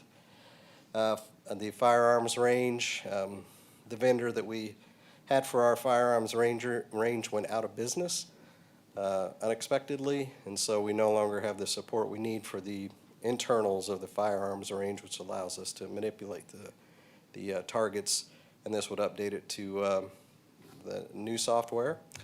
And finally, just the equipment for the people slide that I just showed you a couple minutes ago, police officer equipment, computer equipment for our crime analyst and that sort of thing too, is included in that almost $71,000 figure. So pretty excited about the opportunities afforded by the public safety sales tax and the advancements it's going to bring to our department in training and personnel and technology to help address crime and disorder in Lee Summit. And I know most of your questions are probably for Chief Snyder, so I can pass it over to him. Any questions at this time? Oh, I got one for him. Oh, you knew, and Councilmember tried. Falker. He was making a run. I tried. Not so fast. So, just going back to the communications specialists, obviously, we've been kind of dealing with that for a while. Yes. Do we feel like our price point is such that we're going to be competitive in getting people in the door? That's my question, really. Salary-wise? Yeah. Yes, Councilmember Felker, I believe we're in the ballpark in the region. It's just very competitive, and it's a very difficult job in the entire job market, really, to recruit people for 24/7 work hours, holidays. A lot of people work from home these days. They have holidays off. They may work 4 days a week, and it's really tough, and Chief Snyder will attest to that too. It's not just in PD, it's in public safety in general. It takes kind of special souls to do this job. We super appreciate them, but I think salary-wise, we're in the right range. It doesn't make it necessarily easier to recruit. Yeah. Yes. Okay. Great. I know we need to meet that need, so thank you. Thank you. Thank you. Councilmember Pryor. One more question. Yes. No, so my question was actually the same as Councilmember Felker's. I was just wanting to know where we fell salary-wise to make sure that we're able to hire quality officers and fill the open positions, but he already asked it, so yes, thank you. Chief, Yes. I do have a question. Yes, sir. You good? Okay. So on these non-personnel items, I know some of these are equipment and there's technology involved. So some of these are more sustainable than others. Like, what's the plan? What's the intent? Like, to keep these going after their lifespan ends? Yeah, each one's kind of unique. Some of them could fall into the public safety equipment replacement program that was referenced earlier. A lot of the technology that we're buying today is more on a lease plan as opposed to buying it outright and having to replace it with a similar item down the road. So kind of each one's a little bit different in the upkeep of the technology, and have to kind of go through each one. But the public safety tax also provides us and affords us the opportunity to have a continual revenue stream in order to keep up this technology in the future. So we're very glad that we have that available to us. That's sure, that's in the back of everybody's minds, and just to keep this going as these things age out, so. Yes. Okay. All And right. another comment, if I could go back to the communications personnel, pay is an important part of it too, but we're pretty excited about the opportunities provided by the bond issue passage recently that allows us to build a new communications facility for police and fire, because it's not just pay, it's work environment. It's people like to work in the city of Lee Summit. It's a great place to live and work, so we're excited about that potential too, and the recruitment opportunities that will provide as well. All right, thank you. Thank you. Chief, we're ready for you.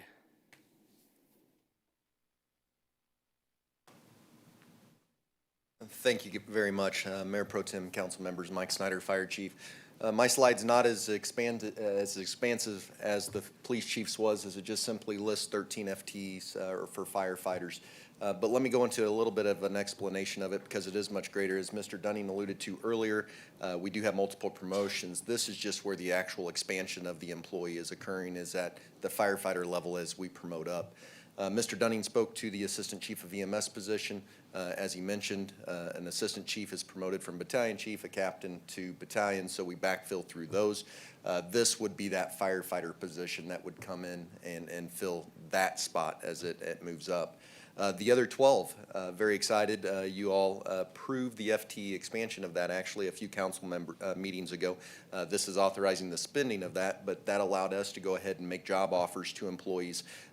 You'll hear it over and over again. The market's very competitive, and every day does count when it comes to getting these offers out. So thank you for giving us that advance approval of that. But we do have 12 firefighters that are scheduled to begin July 10th. So that is just right around the corner.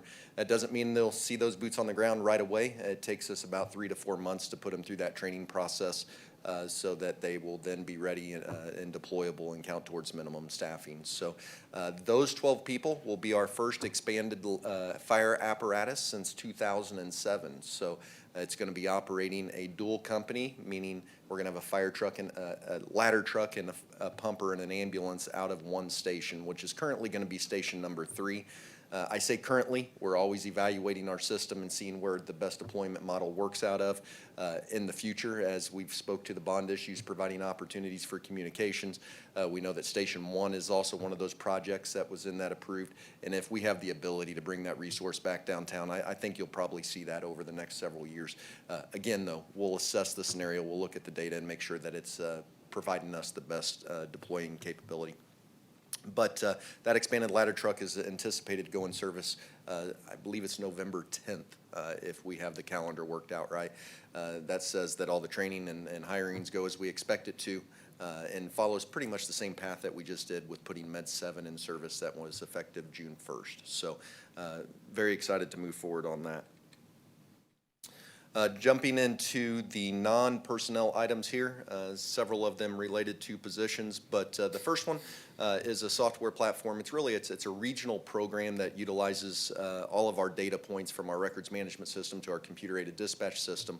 It allows us to link up with our Fusion Center that analyzes what's going on within the region, gives them a quick snapshot of what's going on so they can compare and see if there's any coordination between any events that are going on. It also allows us to help analyze our data better when it comes to our accreditation processes. Today, everything is conducted manually.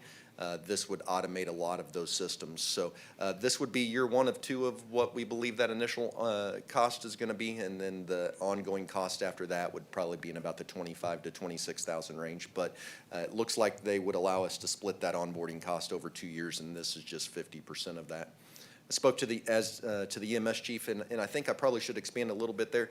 That again is, I presented a command staff restructure several years back. One of our positions within our organization was doing EMS training and emergency management.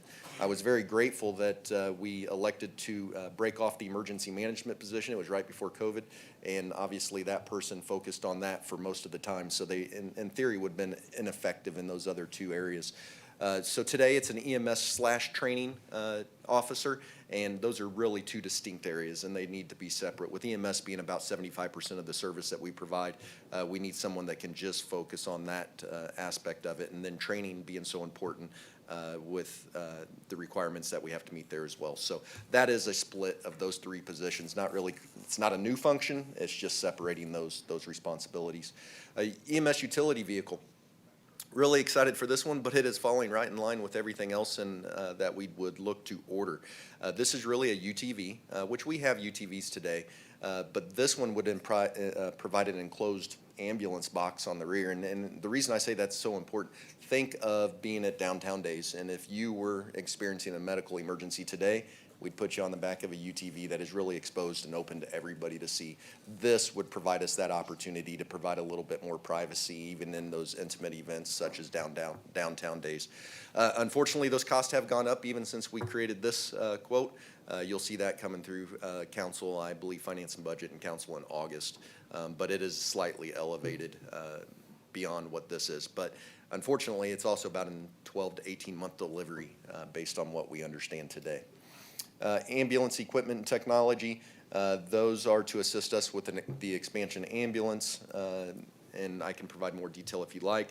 Our health and wellness equipment, we've really been struggling in years past to identify a good funding source that we would able to upgrade and enhance what we have throughout all of our facilities for our employees for their health and wellness.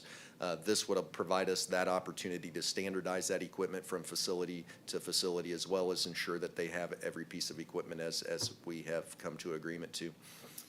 Radio communications, currently we are still searching out an opportunity to upgrade and improve our communications within the cave system on the north side of our city. We're exploring a couple options to see what that could be. We believe there's a potential solution out there that would fit within that price range. Based on my prior experiences at my former employment, putting bidirectional amplifiers and things like that, I think we can enhance some of those capabilities within that system. Fire and EMS Pro QA. That is an expansion. Once we are actually very excited to let you know we're looking at going live with our upgraded computer-aided dispatch system June 20th, so next Tuesday. That's that third component of our communication study that said we needed to look at consolidating technology-wise. So we have moved forward with that, and that's going on June 20th. After that, we provide emergency medical dispatching to all of our 911 callers when there's a medical need. Today, we're using technology of flip cards, which unfortunately used to be, well, fortunately, it should be good technology, but it's quite outdated, and they have not updated those cards for several years. The only way to get the updates is to move to an electronic version. This electronic version would communicate directly with that computer-aided dispatch system and allow them to provide direction to individuals when they call in or in time of need. It also allows for standardized questioning for fire incidents as well. We talk about the medical side so often, but there has to be a standard way to ask those fire questions as well, and it's been recommended to us by our communication supervisor to move towards that. So we do have that RFP complete, and if approved, funding is approved, you'll see that one in August, as October, I believe, because we're waiting for the computer-aided dispatch system to be live for several months. Mr. Dunning spoke to enhancement to a boat that we currently own. To kind of put it in perspective, it truly is a small aluminum john boat, flat bottom boat, with a maximum capacity of about 3 of our firefighters. And anytime we deploy that boat, we have a driver of it, and then we have 2 individuals that can do anything. So we're already operating at capacity. This is going to allow us to provide greater capacity of 5 to 6 firefighters as they go out to do any function that would be on our water systems that we would need. It is my belief with the lakes that we have that we should have more than one, and there may even be room for that boat that we currently have today, because the maintenance cost of it is so minimal for some of the smaller ponds, whether you look at you know where the water is within the community. But the larger bodies of water, we definitely need to have greater ability to provide staff with better resources so that they're able to deploy. Looking to purchase two, this is the expansion one Mr. Dunning spoke to. It is our plan, based on the station designs that we did for Station 4 and 5, to deploy one of those on the north side of the city and one on the south side of the city at Station number 5. Alerting system. So today we use a quite antiquated system. It literally is a radio that goes into an amplifier system that will shake you out of any position that you're in. And it's called Heart Safe on here. That truly is real.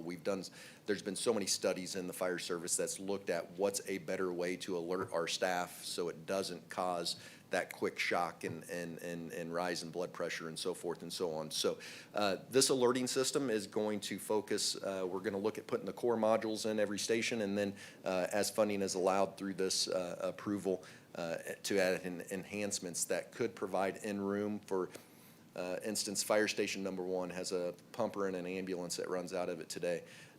There is a potential that these funds will provide us the ability to have in-room alerting. So if the pumper goes and the ambulance doesn't, that's all they hear within that room. And we're really focusing on those sleep patterns as well as just that alerting capability. It is going to help with response times or turnout times, if you will. Today, it's a manual process. We receive the 911 call. We ask questions. They enter the information in the CAD system. Another dispatcher then picks it up and starts dispatching those units. This will be connected straight to our computer-aided dispatch system. As soon as they hit commit for that incident, it will automatically start toning our stations and alerting them. So should see a decrease in those turnout time, or that dispatch processing to turnout time. And then technical rescue and hazmat equipment, as we look to continue to evaluate those response capabilities within our system, we just wanted to have available funds.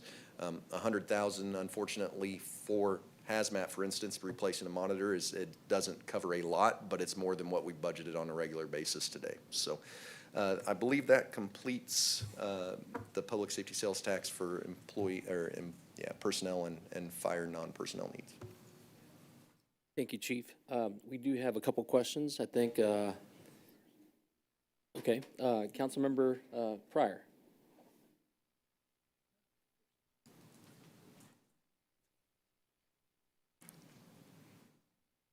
So same question we had for Chief Forbes. Do you feel like the salaries are competitive and you're able to hire for the positions that you put out for?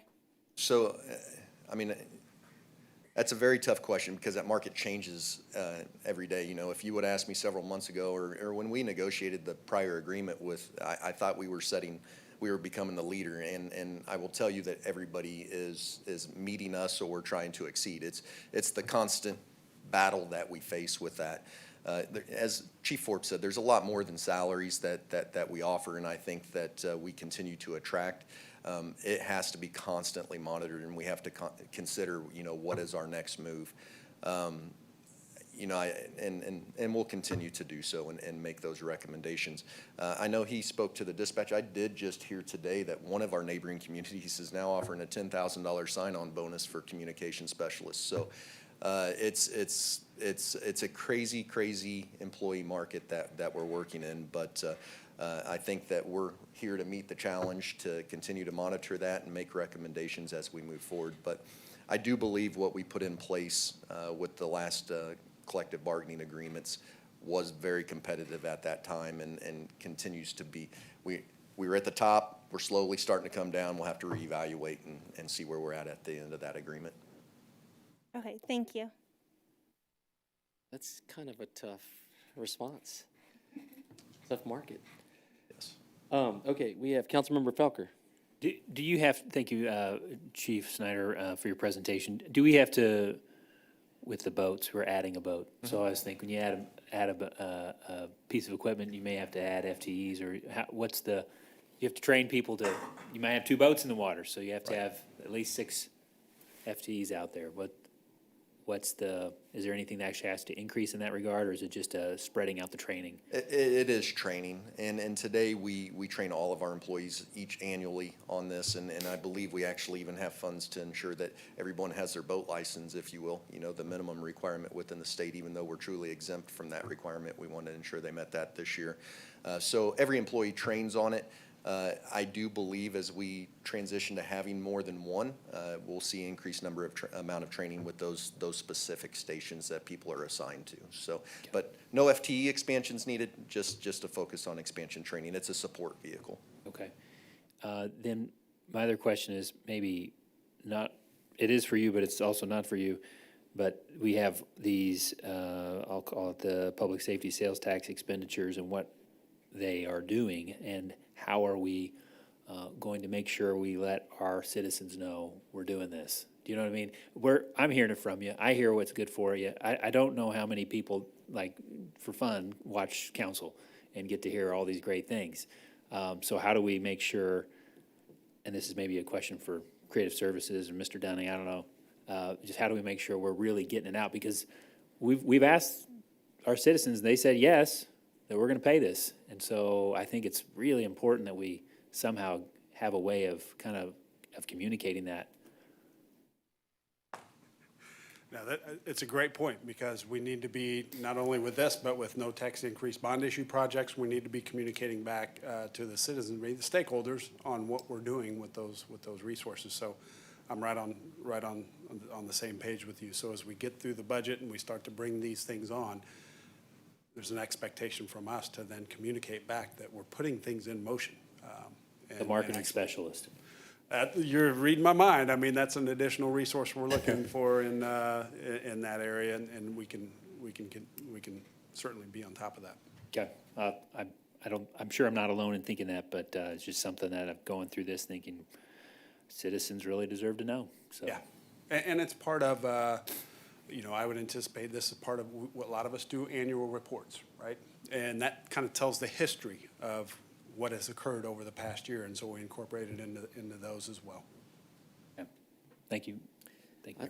Thank you, Councilmember Falker. I thought you were going to ask if council can take a test ride on the boat, the new boat.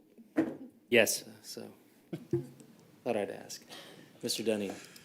So that concludes general fund and the public safety sales tax. So I know we've been at it for quite a while. If this would be a good time to break, and then we can go into other funds and wrap up. But Yes, or we that's could- we perfect could push through. segue. I know we are technically still in public hearing, but I think nature is calling. So we will take a 10-minute break. Okay. That's okay. Thank you.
Back. It was a little longer than 10 minutes.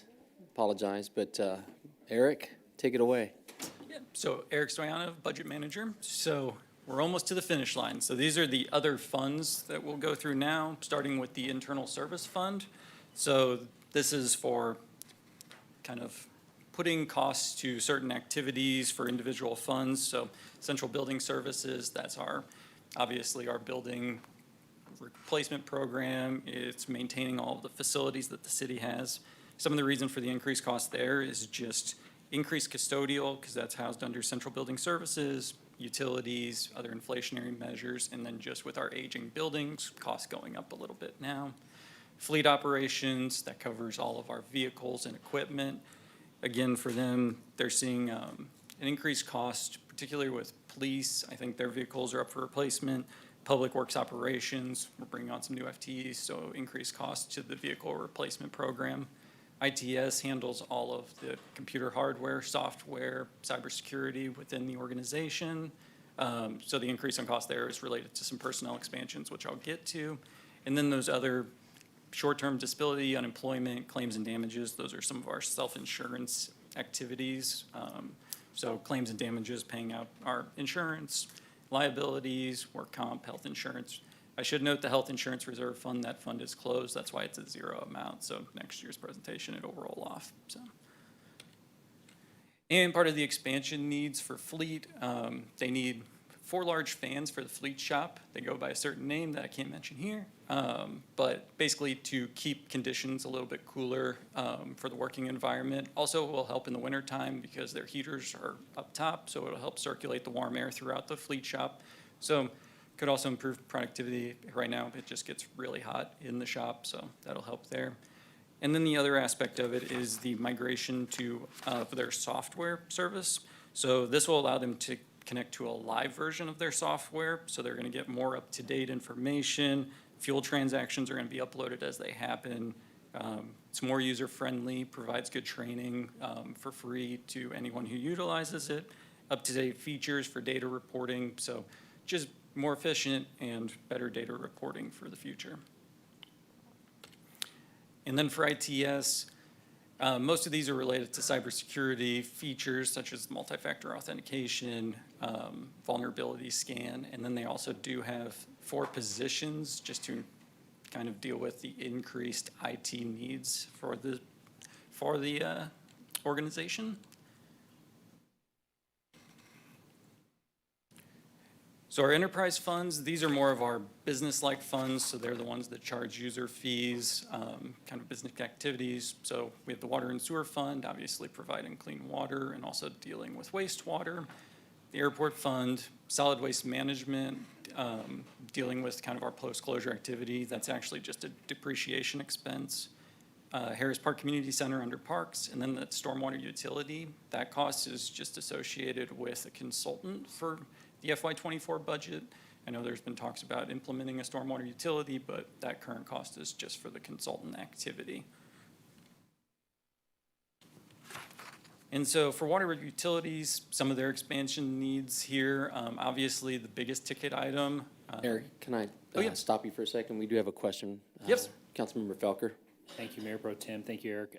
So the stormwater utility, you mentioned 320 going for next year's, the coming fiscal year's budget. Did we not expend other funds? 'Cause I thought we authorized about a $500,000 for overall process. Is this part of that $500,000? And in what fiscal year was the other portion expended, or is it being held in reserve? Maybe it's I think Michael Park will be able to. Great, thanks. Yes, Councilmember Felker, this is the same $500,000. What you're seeing here is a reflection of that fund being, or those funds being moved from various funds, if you will. So if you recall, very much earlier in the presentation, there were some transfers. That happened in previous year. I think that was fiscal year 21, and then through some other budget amendments and ordinances, that money keeps moving to different locations. And that $320,000 is kind of the remaining balance of that $500,000 we expect to expend in the coming budget year. Okay, and again, the previous 180 has been spent, but it wouldn't be here because we didn't really have a category for stormwater utility before. That's correct. This is, Even though we say zero, it really didn't exist. it didn't exist. In fact, those expenses happened in this current year we're in. We're spending somewhere the else. money, but it's coming out of a different fund. Understood. Now I got it. Thank you. And I guess the other question, I was back on the ITS expansion needs. We had it looks like 3 positions that are about 100,000 each, give or take. Those are significant expenditures, so those are, I guess, reflecting that we've got needs now that we're not meeting. I guess those are big ticket items. Yeah, and I should note too that that amount is inclusive of all benefits, the initial costs for that employee, so equipment to get them set up, plus salary, so that's not just a true salary amount for those positions. But from my understanding from Steve Marsh, our IT director, is, yeah, they've been dealing with more and more tickets coming through, because obviously we've been dealing with a lot more technology these days than we used to with virtual meetings and things of that nature. Everyone has laptops and there's just more There. technological needs that happen every year. And so I think it's just becoming a little bit of a backlog for the current staff, and this is being able to spread that over more resources essentially. Okay, And also enhance our cybersecurity. got it. Okay, thank you. Thank you, Mayor Pro Tem. And so with our enterprise funds, with water utilities, these are their expansion needs. I know Mark Schaffler's here and could go into more detail if you have questions, but the biggest ticket item is that combination vacuum and jetter truck. And so that will allow them to do hydro excavation, sewer cleaning, meeting current and future needs for water utilities. The other big one is that backflow web portal. So that provides a portal for submission of backflow certifications per year, eliminates some manual data entry and improve data management. Some of those other staff engineer, utility management analyst, those are associated with just they've been doing a little bit of a reorganization in water utilities, and so more so getting some staff positions to meet the needs of the organization moving forward as they kind of reorganize and figure out their priorities. And then obviously, like the F-250 is just upgrading a truck from a regular cab to one that can accommodate tools and things of that nature. And then for airport expansion, the debris sweeper right now, from my understanding, is a manual process, and so this will allow them to make sure there's no debris on the runways, obviously be more efficient than a manual process. Hangar 1 garage door, currently the only way in and out of Hangar 1 is an 80-foot door that is obviously expensive to operate, takes a little bit of a long time to open it up, and during the winter months allows a lot of heat to escape, summer months cool air to escape. So basically this would allow a more efficient way for getting some of those minor vehicles out, allowing pedestrian access, also helps for emergency evacuations if that's necessary, and then also lowers the wear and tear on the current Hangar 1 door. And then the office coordinator, that's just a reclassification just to fit the needs of where the airport stands right now. So our special revenue funds, so these are separate funds that have just specific revenue sources that require kind of a different accounting. As you can see on the left side, most of those are the parks funds. So that top one is the main parks operating fund. Then we have Gamber, all their community centers except Harris Park, Summit Waves, Cemetery Trust Fund maintains the cemetery. Post-closure fund is dealing with the landfill and all post-closure activities. Business and industry fund, I'll go into a little bit more detail in the next slide. Public safety sales tax, we've gone into detail about a little bit already. Entitlement fund relates to our community development block grant program that we administer through development services. VAWA is violence against women, it's a grant. And then the ARPA fund, that is going to fire station construction and that public safety equipment replacement program. So that brings that total to almost 29 million. And so here's the business and industry fund.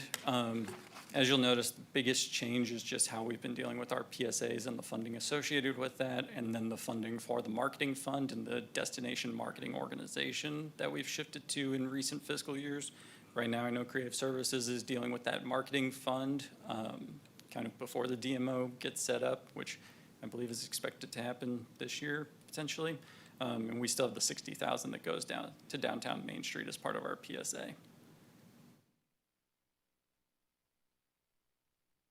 And then here's an overview of the FY20 actuals and FY21 and 22, 23 projected, and then FY24 budget for the Business and Industry Fund, the revenues and expenditures. As you can see in FY20, beginning in FY22 and then FY23, we've been able to build up a pretty good reserve fund in that, which will help with the implementation process for the destination marketing organization. I'll pause there for any questions too. Any questions, comments? Nope. Okay. Capital project funds, so these are those big capital projects. You'll notice the total tag on this is 130 million, which is substantially higher than where it typically is, which is around the 50 to 70 million range. A large part of that is just where our construction projects have landed in the cycle. This kind of goes in phases. We have two very large projects that are entering the construction phase. It's Chipman Road and Colburn Road projects. I think alone those account for about 40-ish million of this total. So almost what we budget for full years in previous fiscal years. So that's kind of the reason for the huge jump is just, which again, we build up reserve funds to handle that cycle. But you'll notice Green Street Improvement, that's the downtown Market Plaza. General Government Capital Projects, that's for airport or fire station construction again. And then we put in a placeholder currently for that no tax increase 2024 bonds.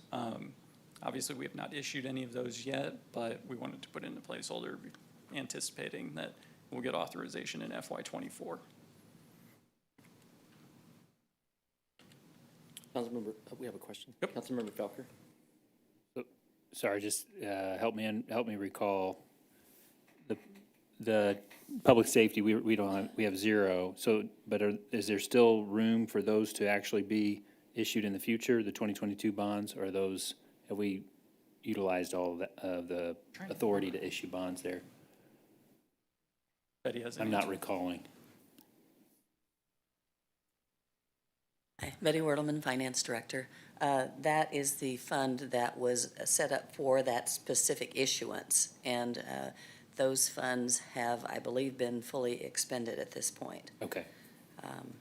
So we will, we have set up a new structure for the no tax increase bond issuance where we, instead of creating the same pattern of setting up a new fund for every single bond issuance, we plan to have one fund, and then we will set up programs within that for each bond issuance. So when we are tracking it, if you will, we'll have kind of, here's the main category, and then we'll have the different issuances under that 2024. Correct. Got it. And so we'll be able to, and obviously you all will be able to kind of follow how we're using that set of, even if we may issue the 2024 in some future Right, exactly. fiscal year. Okay.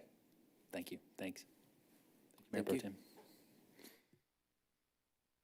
And I should mention too, revenue sources for this category come from a variety of places. So grants, fees, sales taxes. So there's a lot of revenue sources that flow into the capital project funds. The TIF and TDD funds, these ones are pretty straightforward. We essentially collect and pay out money according to the contracts that are approved and agreed to by City Council for the TIFs and TDDs. So these are the best estimates for these funds. And these are actually part of that capital projects fund overall, but we break them out just to distinguish between them. And then our general obligation debt service. So this is just the city's portion, showing kind of a little bit of historical with the actuals projected and then the FY24 budget. So the city's debt is obviously paid by property taxes, and we do have, again, that approval of the bond issue that we just haven't actually done any issuance. So this is only the current schedule for existing debt. And have a decent fund balance that we've been able to build up. And then park certificate of participation debt. So these are paid for by sales tax revenue related to just larger parks development projects. again, pretty decent fund balance in that to cover some expenditures in the future. Now, unless there's any questions for the other funds, I can turn it back to Mr. Dunning for a wrap-up of the total proposed budget.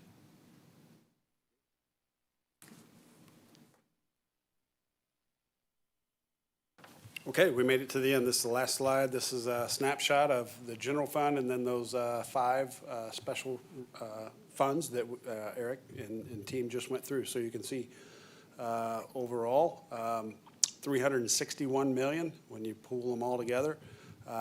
Big difference between fiscal year 23 and 22, but hopefully you understand the reasons for that. It's not like when you put all these together that you'll see a lot of trends, because there is pretty substantial jumps between some of these budgets, as we just explained. So we'll stand for any questions. That concludes our presentation, staff presentation on the proposed budget for fiscal year 24. Certainly express our thanks to the Finance and Budget Committee for doing their work on the budget. Let's see, I think it was Councilmember DeMoro and Councilmember Shields both chairing those. We kind of split the change of committees there. So thank you for all of your time on the budget.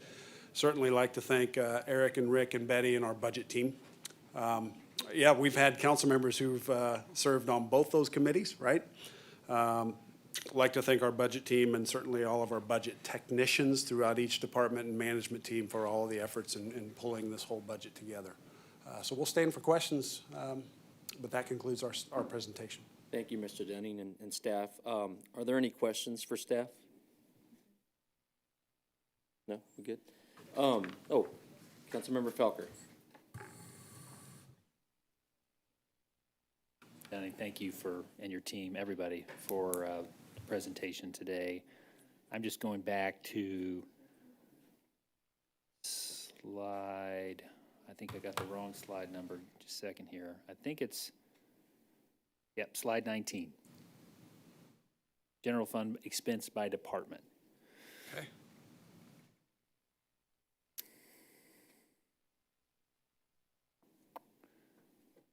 So just again, kind of, this is the big picture view.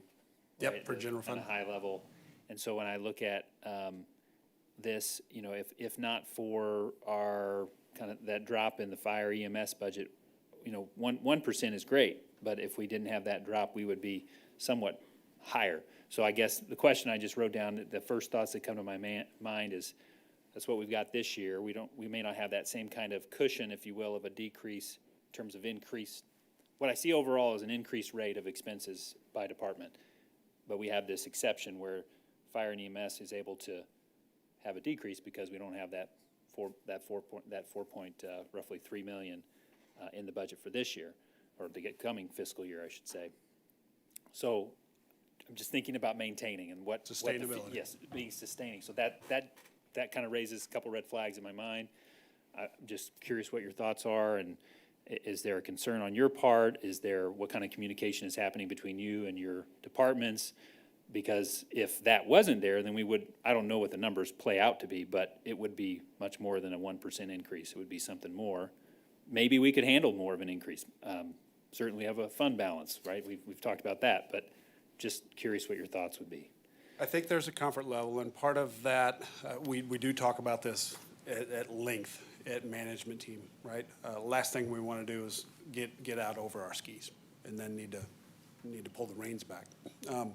Kind of our approach to our budgets have been very conservative.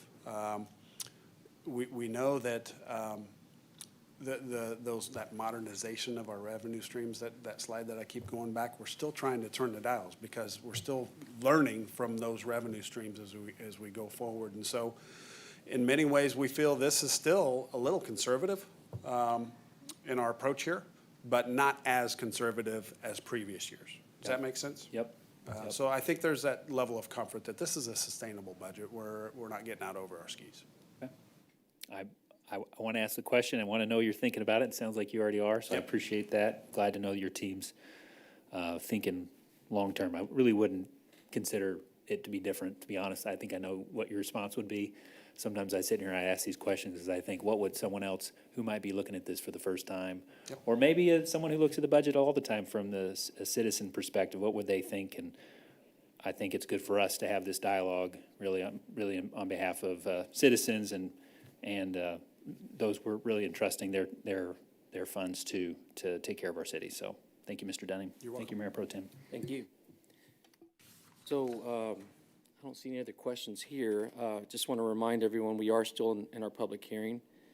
So at this point, I'll ask, is there anyone in the chambers that wishes to speak in favor of or opposed to tonight's budget presentation? I'd ask. Seeing none or hearing it, none.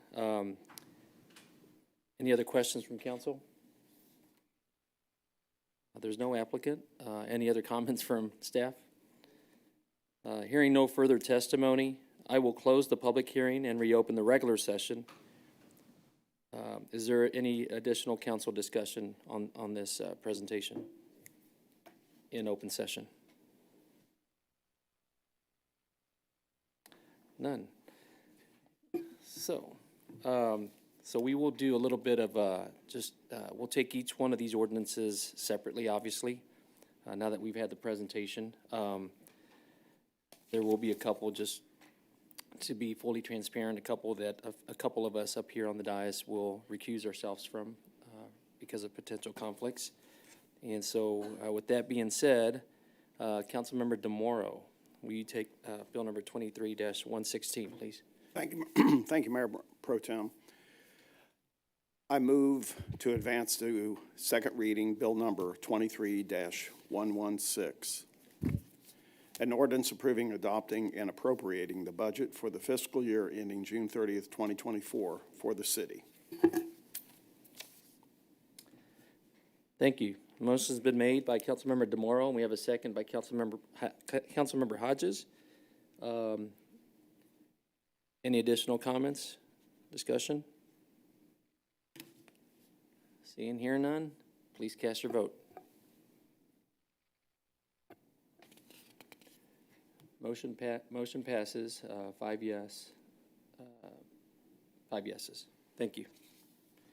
All right, that takes us to Bill number 23-117. I believe this is Councilmember DeMoro as well. Thank you, Mayor Pro Tem. I move to advance to second reading Bill number 23-117, an ordinance approving, adopting, and appropriating the budget for the fiscal year ending June 30th, 2024 for the fire department of the city. Thank you. We have a motion by Councilmember DeMoro, and we have a second by Councilmember Hodges. That being said, any additional questions, comments? None? Please cast your vote. Motion passes, 4 yeses. Oh, motion failed. What happened there? First reading, so technically we pass. It showed it on the screen as motion failed, but for the record, it does pass. We have 4 yeses and 1 recusal. So, for the record. Thank you. All right. So, Councilmember Falker, could you please read Bill number 23-118? Certainly, I move to advance to second reading Bill number 23-118, an ordinance approving, adopting, and appropriating the budget for the fiscal year ending June 30th, 2024 for the Municipal Court Division of the city. Thank you. Motion's been made by Councilmember Falker, and we have a second by Councilmember Pryor. Any additional comments or questions? Seeing none, please cast your vote. That motion passes 5-0. Thank you. Please record the vote.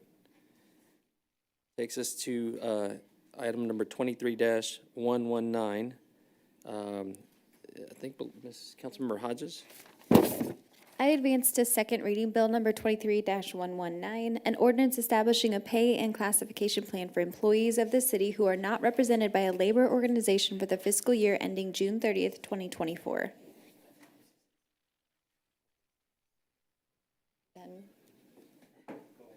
So let's vote on this one, and then we'll go back to the other one. All right, thank you. I got caught in the moment. So we have motion made by Councilmember Hodges and a second by Councilmember Pryor. Any comments or questions? Seeing none, please cast your vote. That motion passes 5-0. On the previous motion, full transparency, I made a mistake vote. So I was supposed to recuse myself from the previous, which was bill number 23-118. So do we need to go back and? Yeah, so you're going to test me on parliamentary Yeah. procedure here. So I We're both think, filling in for Yeah. others.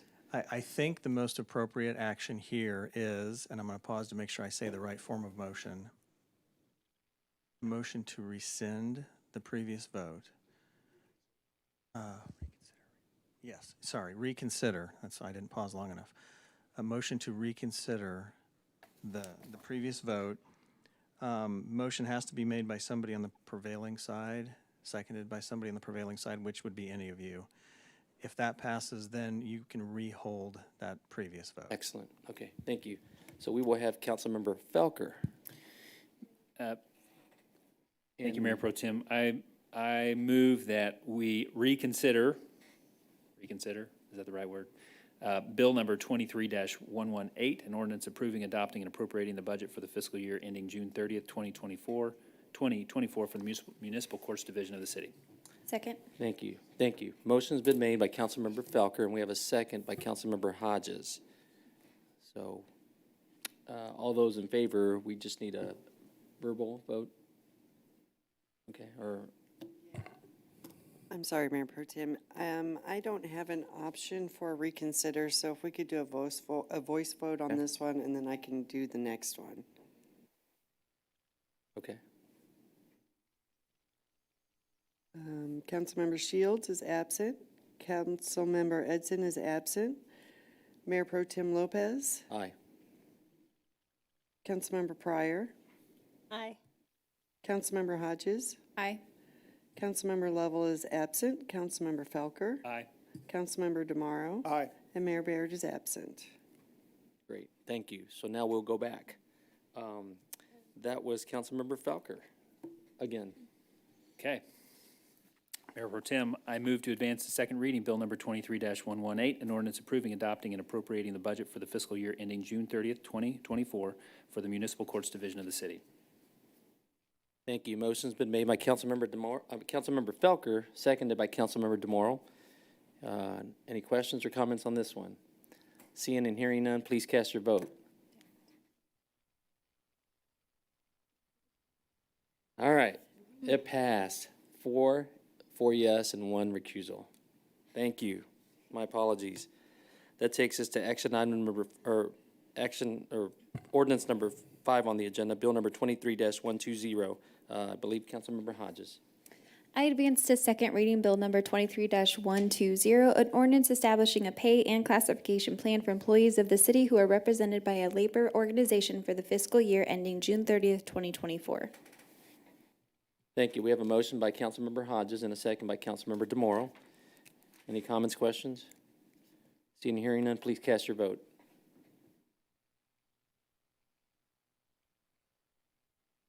All right, motion passes 4 yes and 1 recusal. Thank you very much. We got through that. So good job, staff, and everyone up here. We were shorthanded tonight, and thank you all for your questions. It's a big deal when we get through budget, so thank you all. That takes us to public comments. Is there anyone, I didn't get any lists from anyone that's here to speak tonight? No, Mayor, we did not have anybody sign up to submit public comments, and we did not have any submitted online. Great, thank you very much. That takes us to agenda item number 6, proposed ordinances forwarded from committee, and that takes us to Councilmember Pryor. Thank you, Mayor Pro Tem. I move to advance advance for a second reading Bill number 23-121, an ordinance approving amendment number 16 to the budget for the fiscal year ending June 30th, 2023, as adopted by ordinance number 9441, ordinance number 9442, ordinance number 9449, ordinance number 9450, and ordinance number 9451 by amending the authorized expenditures for fire, finance, and stormwater utility for the city. Great, thank you. Motion was made by Councilmember Pryor, seconded by Councilmember Hodges. Councilmember Felker. Thank you, Mayor Pro Tem. Since we just went through the budget conversation, I want to make sure I understand this. Mr. Gentry, I think probably you are going to ask. My question I wrote down earlier was, what will net transfers equal after this budget amendment? Are we going up, or was it incorporated into what we saw previously? Is this in the net transfers column? Is that, or? So Rick Gentry, Budget Manager. So in the present budget presentation, this was not included in any of the numbers in the presentation, as this has not been approved yet by the council. Okay, so. So this will increase the, you see on the exhibit that's attached, it will increase the general fund authorization up to $98,701,000. So going back to what we looked at just moments ago when we were projecting 2023 projections, that number of 93,400 is really, in a few moments, or at least after we read this the second time, would be 90. The $98,701,467. Okay. That will be the total authorized amount for FY23 budget. Got it. And again, part of this is we're moving stuff around, including that stormwater 500,000 is part of the, what we're dealing with here. Okay. Yes, sir. The stormwater utilities, as Mr. Parks stated, that money was transferred to the Fund 540 and I think in FY22, and they started that project, the consultant this year, and it kind of happened at the time as they were doing budget last year and just almost fell through the cracks. So we're putting that authorization into the FY23 budget, and as you saw in the presentation earlier, the balance of the project and the study will be in FY24. Thank you, Mr. Gentry. Appreciate it. You're welcome. Thank you, Mayor Pro Tem. Thank you. Councilmember Pryor. Thank you, Mayor Pro Tem. I'm just making sure that it's okay for me to read that, correct? Yes, you can make the motion and then Okay. still vote as appropriate. Okay, thank you. Okay. Any other additional questions, comments? Seeing and hearing none, please cast your vote.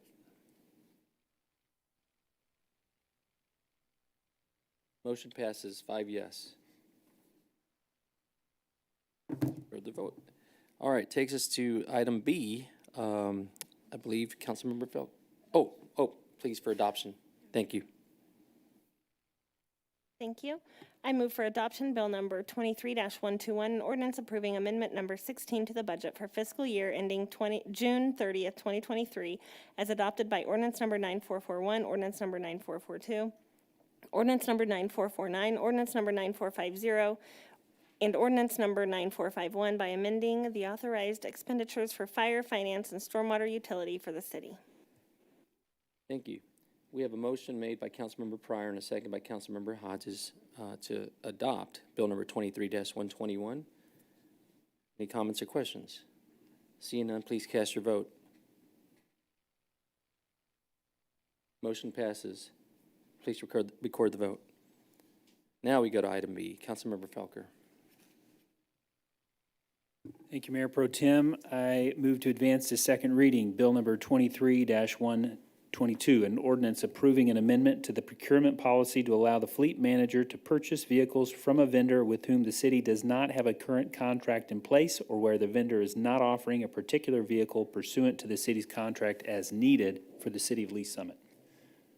Thank you. We have a motion to adopt, a motion to move to second reading, Bill number 23-122 by Councilmember Felker and a second by Councilmember Hodges. Any comments or questions? Seeing none, please cast your vote. Motion passes 5-0. Please record the vote. Now we move for adoption. Councilmember Falconer. Certainly, I move for the adoption of Bill number 23-122, an ordinance approving an amendment to the procurement policy to allow the fleet manager to purchase vehicles from a vendor with whom the city does not have a current contract in place, or where the vendor is not offering a particular vehicle pursuant to the city's contract as needed for the city of Lee Summit. Thank you. We have a motion to adopt Bill number 23-122 by Councilmember Falconer and a second by Councilmember Hodges. Any questions, comments? Seeing none, please cast your vote. Motion passes 5-0. Please record the vote. Takes us to item C, Bill number 23-123. Councilmember DeMauro? Thank you, Mayor Pro Tem. I move, let's see, that's 23, yes. I move to advance to second reading, Bill number 23-123, an ordinance to add eligible jailers and emergency telecommunicators as public safety personnel members of the Missouri Local Government Employee Retirement System, commonly known as loggers, pursuant to the provisions of Section 70600 through 70755 of the revised statutes of Missouri. Thank you. We have a motion to adopt Bill number 23-123 by Councilmember DeMauro, seconded by Councilmember Hodges. Any comments or questions? Seeing none, please cast your vote. Motion passes. Please record the vote. Takes us for adoption. Councilmember DeMauro.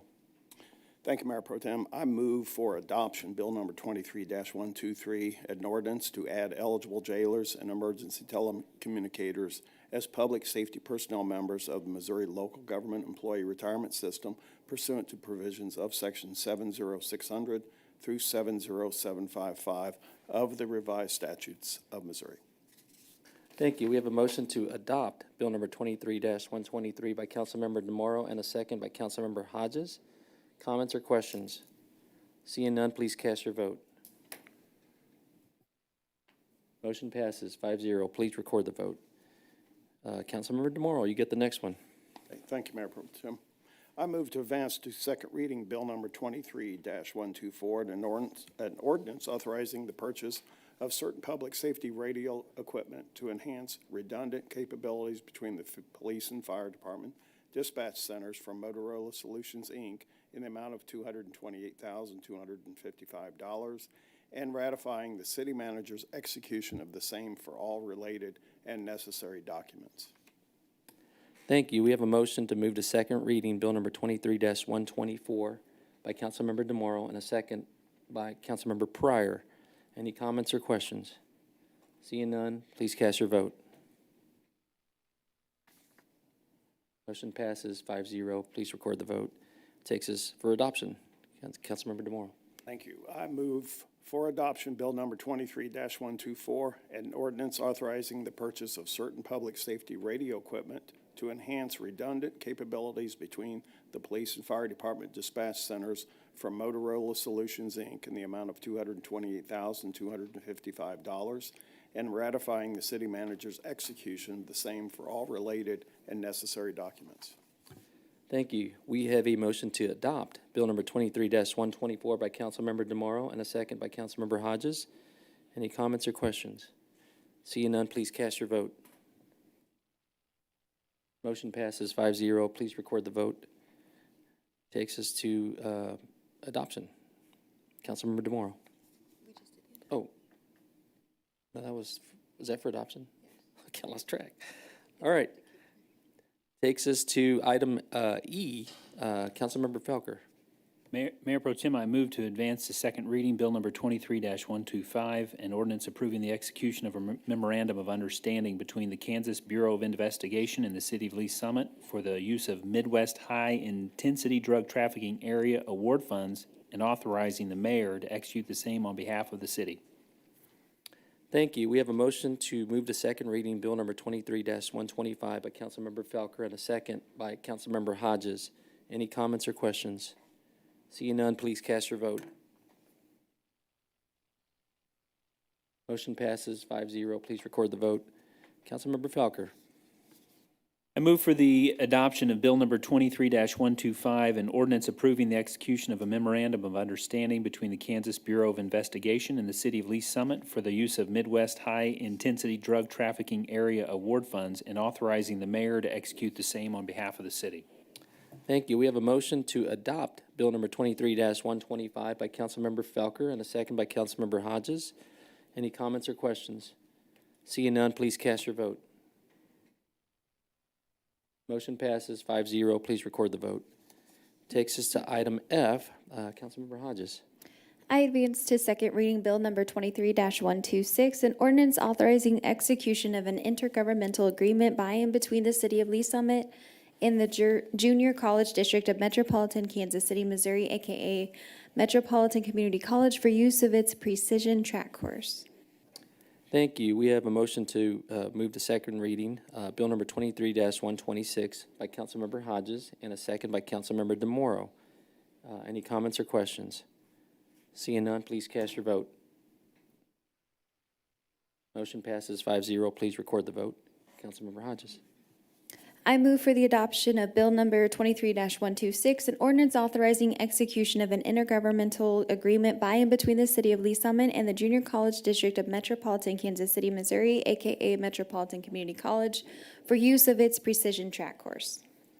Thank you. We have a motion to adopt Bill number 23-126 by Councilmember Hodges and a second by Councilmember DeMoro. Any questions or comments? Seeing none, please cast your vote. Motion passes 5-0. Please record the vote. Takes us to item G. Councilmember Hodges, you have honors. Yes.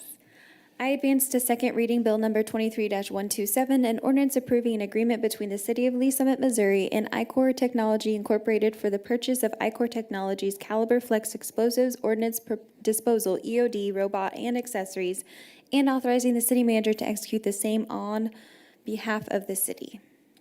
Thank you. We have a motion to move to second reading Bill number 23-127 by Councilmember Hodges and a second by Councilmember DeMoro. Any comments or questions? Seeing none, please cast your vote. Motion passes 5-0. Please record the vote. Councilmember Hodges.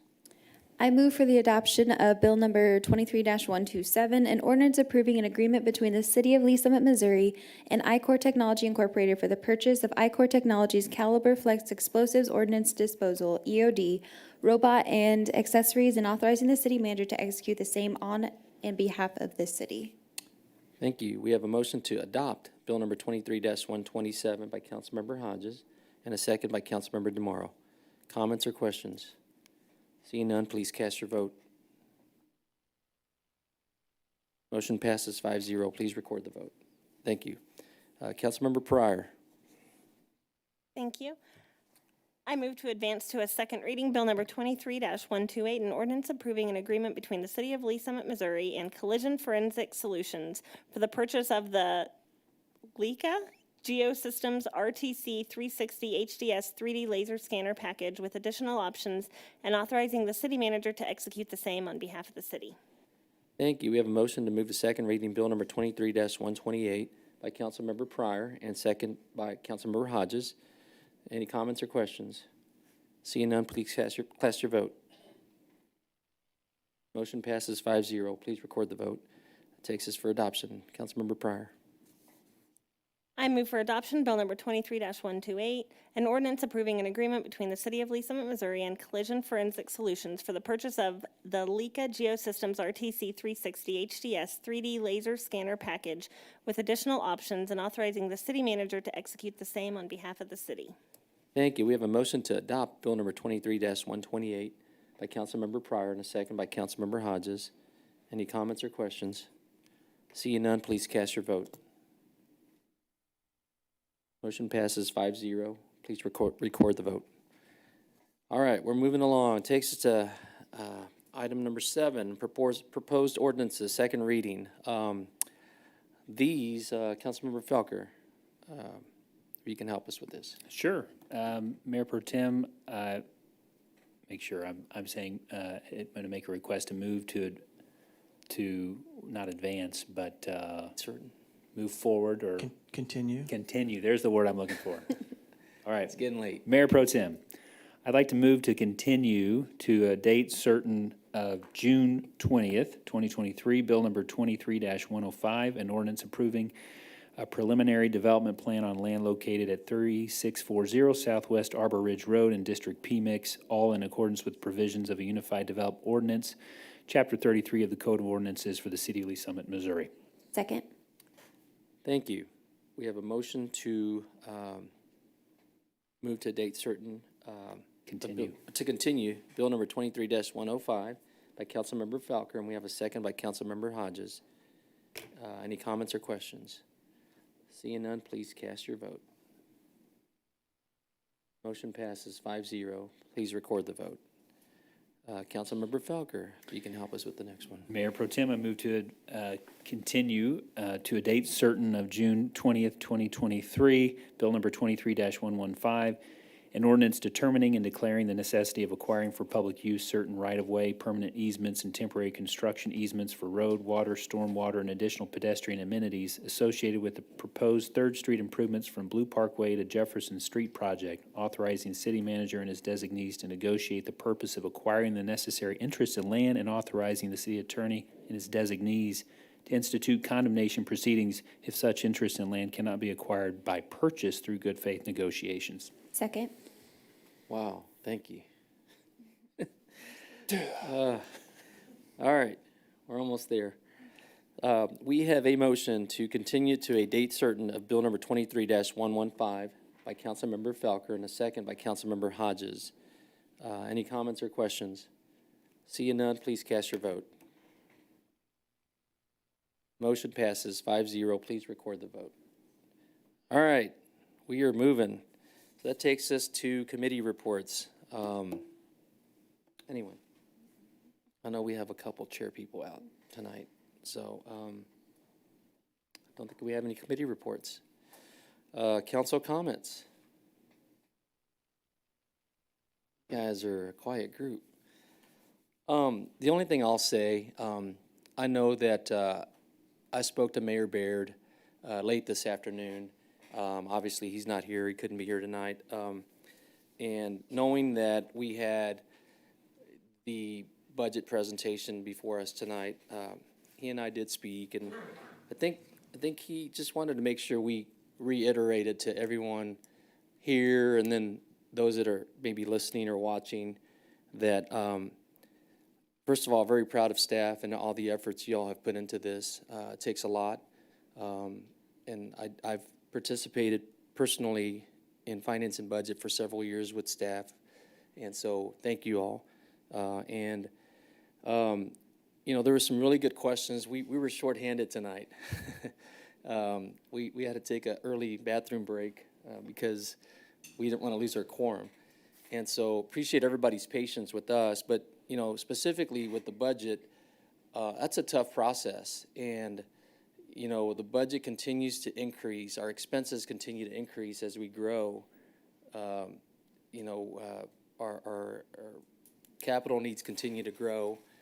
And those are challenging. Those are challenges for staff to continue to address this growth. But I think one of the things that Mayor Baird and I did talk about was that on the flip side, it's also very reassuring.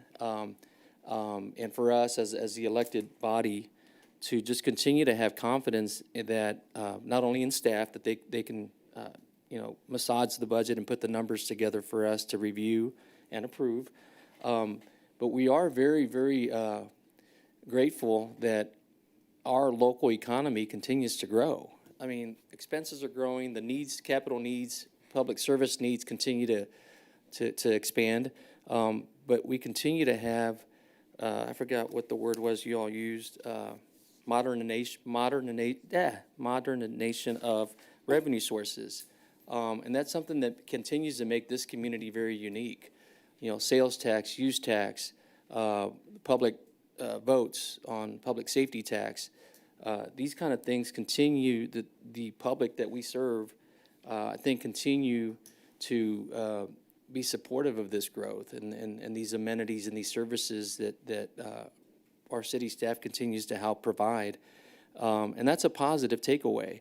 So we should be very grateful for that. And just, it's exciting to continue to grow. We're going to continue to expand. We heard both Chief Forbes and Chief Snyder tonight. The expansions that are taking place, facility-wise, capital-wise, but human-wise, are amazing. I mean, we're going to continue to compete with surrounding communities by investing in our staff. We were talking earlier that, you know, city staff, Chief Snyder was saying about how competitive it is. You know, here we get to a different tier just less than 2 years ago, and what we thought made us competitive, and come to find out, we're now kind of falling in the middle or maybe even less than that as far as competitive wage rates with our peer cities. So those are going to continue to be challenges for us. But I think, again, that's one of the things Mayor Baird and I talked about. We are very fortunate that we have a local economy that continues to grow and will hopefully continue to help us meet these growth needs and the expenses that are coming before us. So it was just important for me to share this with you guys. This is a tough meeting. We were shorthanded, so I appreciate all your guys' help. And just had to say that. So anything else? Anybody else? If not, Councilmember DeMoro. Thank you, Mayor Pro Tem. Actually, you said most of what I was going to say, but I will add also that it is a labor-intensive, process, and I do also thank all the staff involved and the, the hard work that goes into putting the budget together. It is labor-intensive. We are a big city, and we are very thankful for the public to approve certain revenue streams that we can continue to grow. And that my thanks goes out to everybody that votes and helps us with those revenue streams. We're putting them to good use, and I hope that the viewers that watch tonight, got a little taste of just what goes into a budget, what goes into a city, because we pretty well laid out the city tonight. I mean, and everything that goes into the inner workings of the city, from sweepers all the way up to fire apparatus, police equipment, and things like that. So anyway, I just wanted to also thank the staff and all the council members here tonight that put in that stepped up and put in the work and got it done. Thank you. Thank you. And we were just saying, Councilmember Felker's recommendation or comments earlier about promoting, showing the taxpayers their dollars at work, even if you have some kind of a road sign, that kind of just reminds them that, thanks for your support. This is working in our city or something. I'm not very creative, but y'all know what we mean. So I think we need to keep expressing and showing our taxpayers that we are being good stewards of their hard work and their taxes. So anyway, that's all I have. Anybody else? That's it? Going once, going twice? Mr. Dunning. Just continuing on with the kudos, a lot of great work, a lot of heavy lifting by the five of you, and great job navigating the agenda with a limited number of people. With five, we as staff we had a discussion, and so the closed session item matters. We can continue those. We don't. There's no necessity to have that closed session tonight. Those can be delayed until to next week, if that's the desire of you all. And then some quick kudos reported to you, chemical spill at Summit Waves, and could not be more proud of Joe Snook, Parks Administrator, and his staff in the response that they took to minimize risk with that, and then our hazmat folks with the Lee Summit Fire Department responding and then getting that operation back up and running very quickly. So a great job. Just goes to show that training pays off. People doing the right things and being safe and those core values that we talk about. Just a great job by everybody involved. So appreciate their efforts over the weekend. That's it. Thank you. Thanks for the communication, Joe. Thank you. Good job. I think you got some smiles from most people up here about not having a closed session. So I think that was your answer. That was your answer. Yeah, with that being said, I think that's it. It is exactly 10 after 9, and this meeting is adjourned.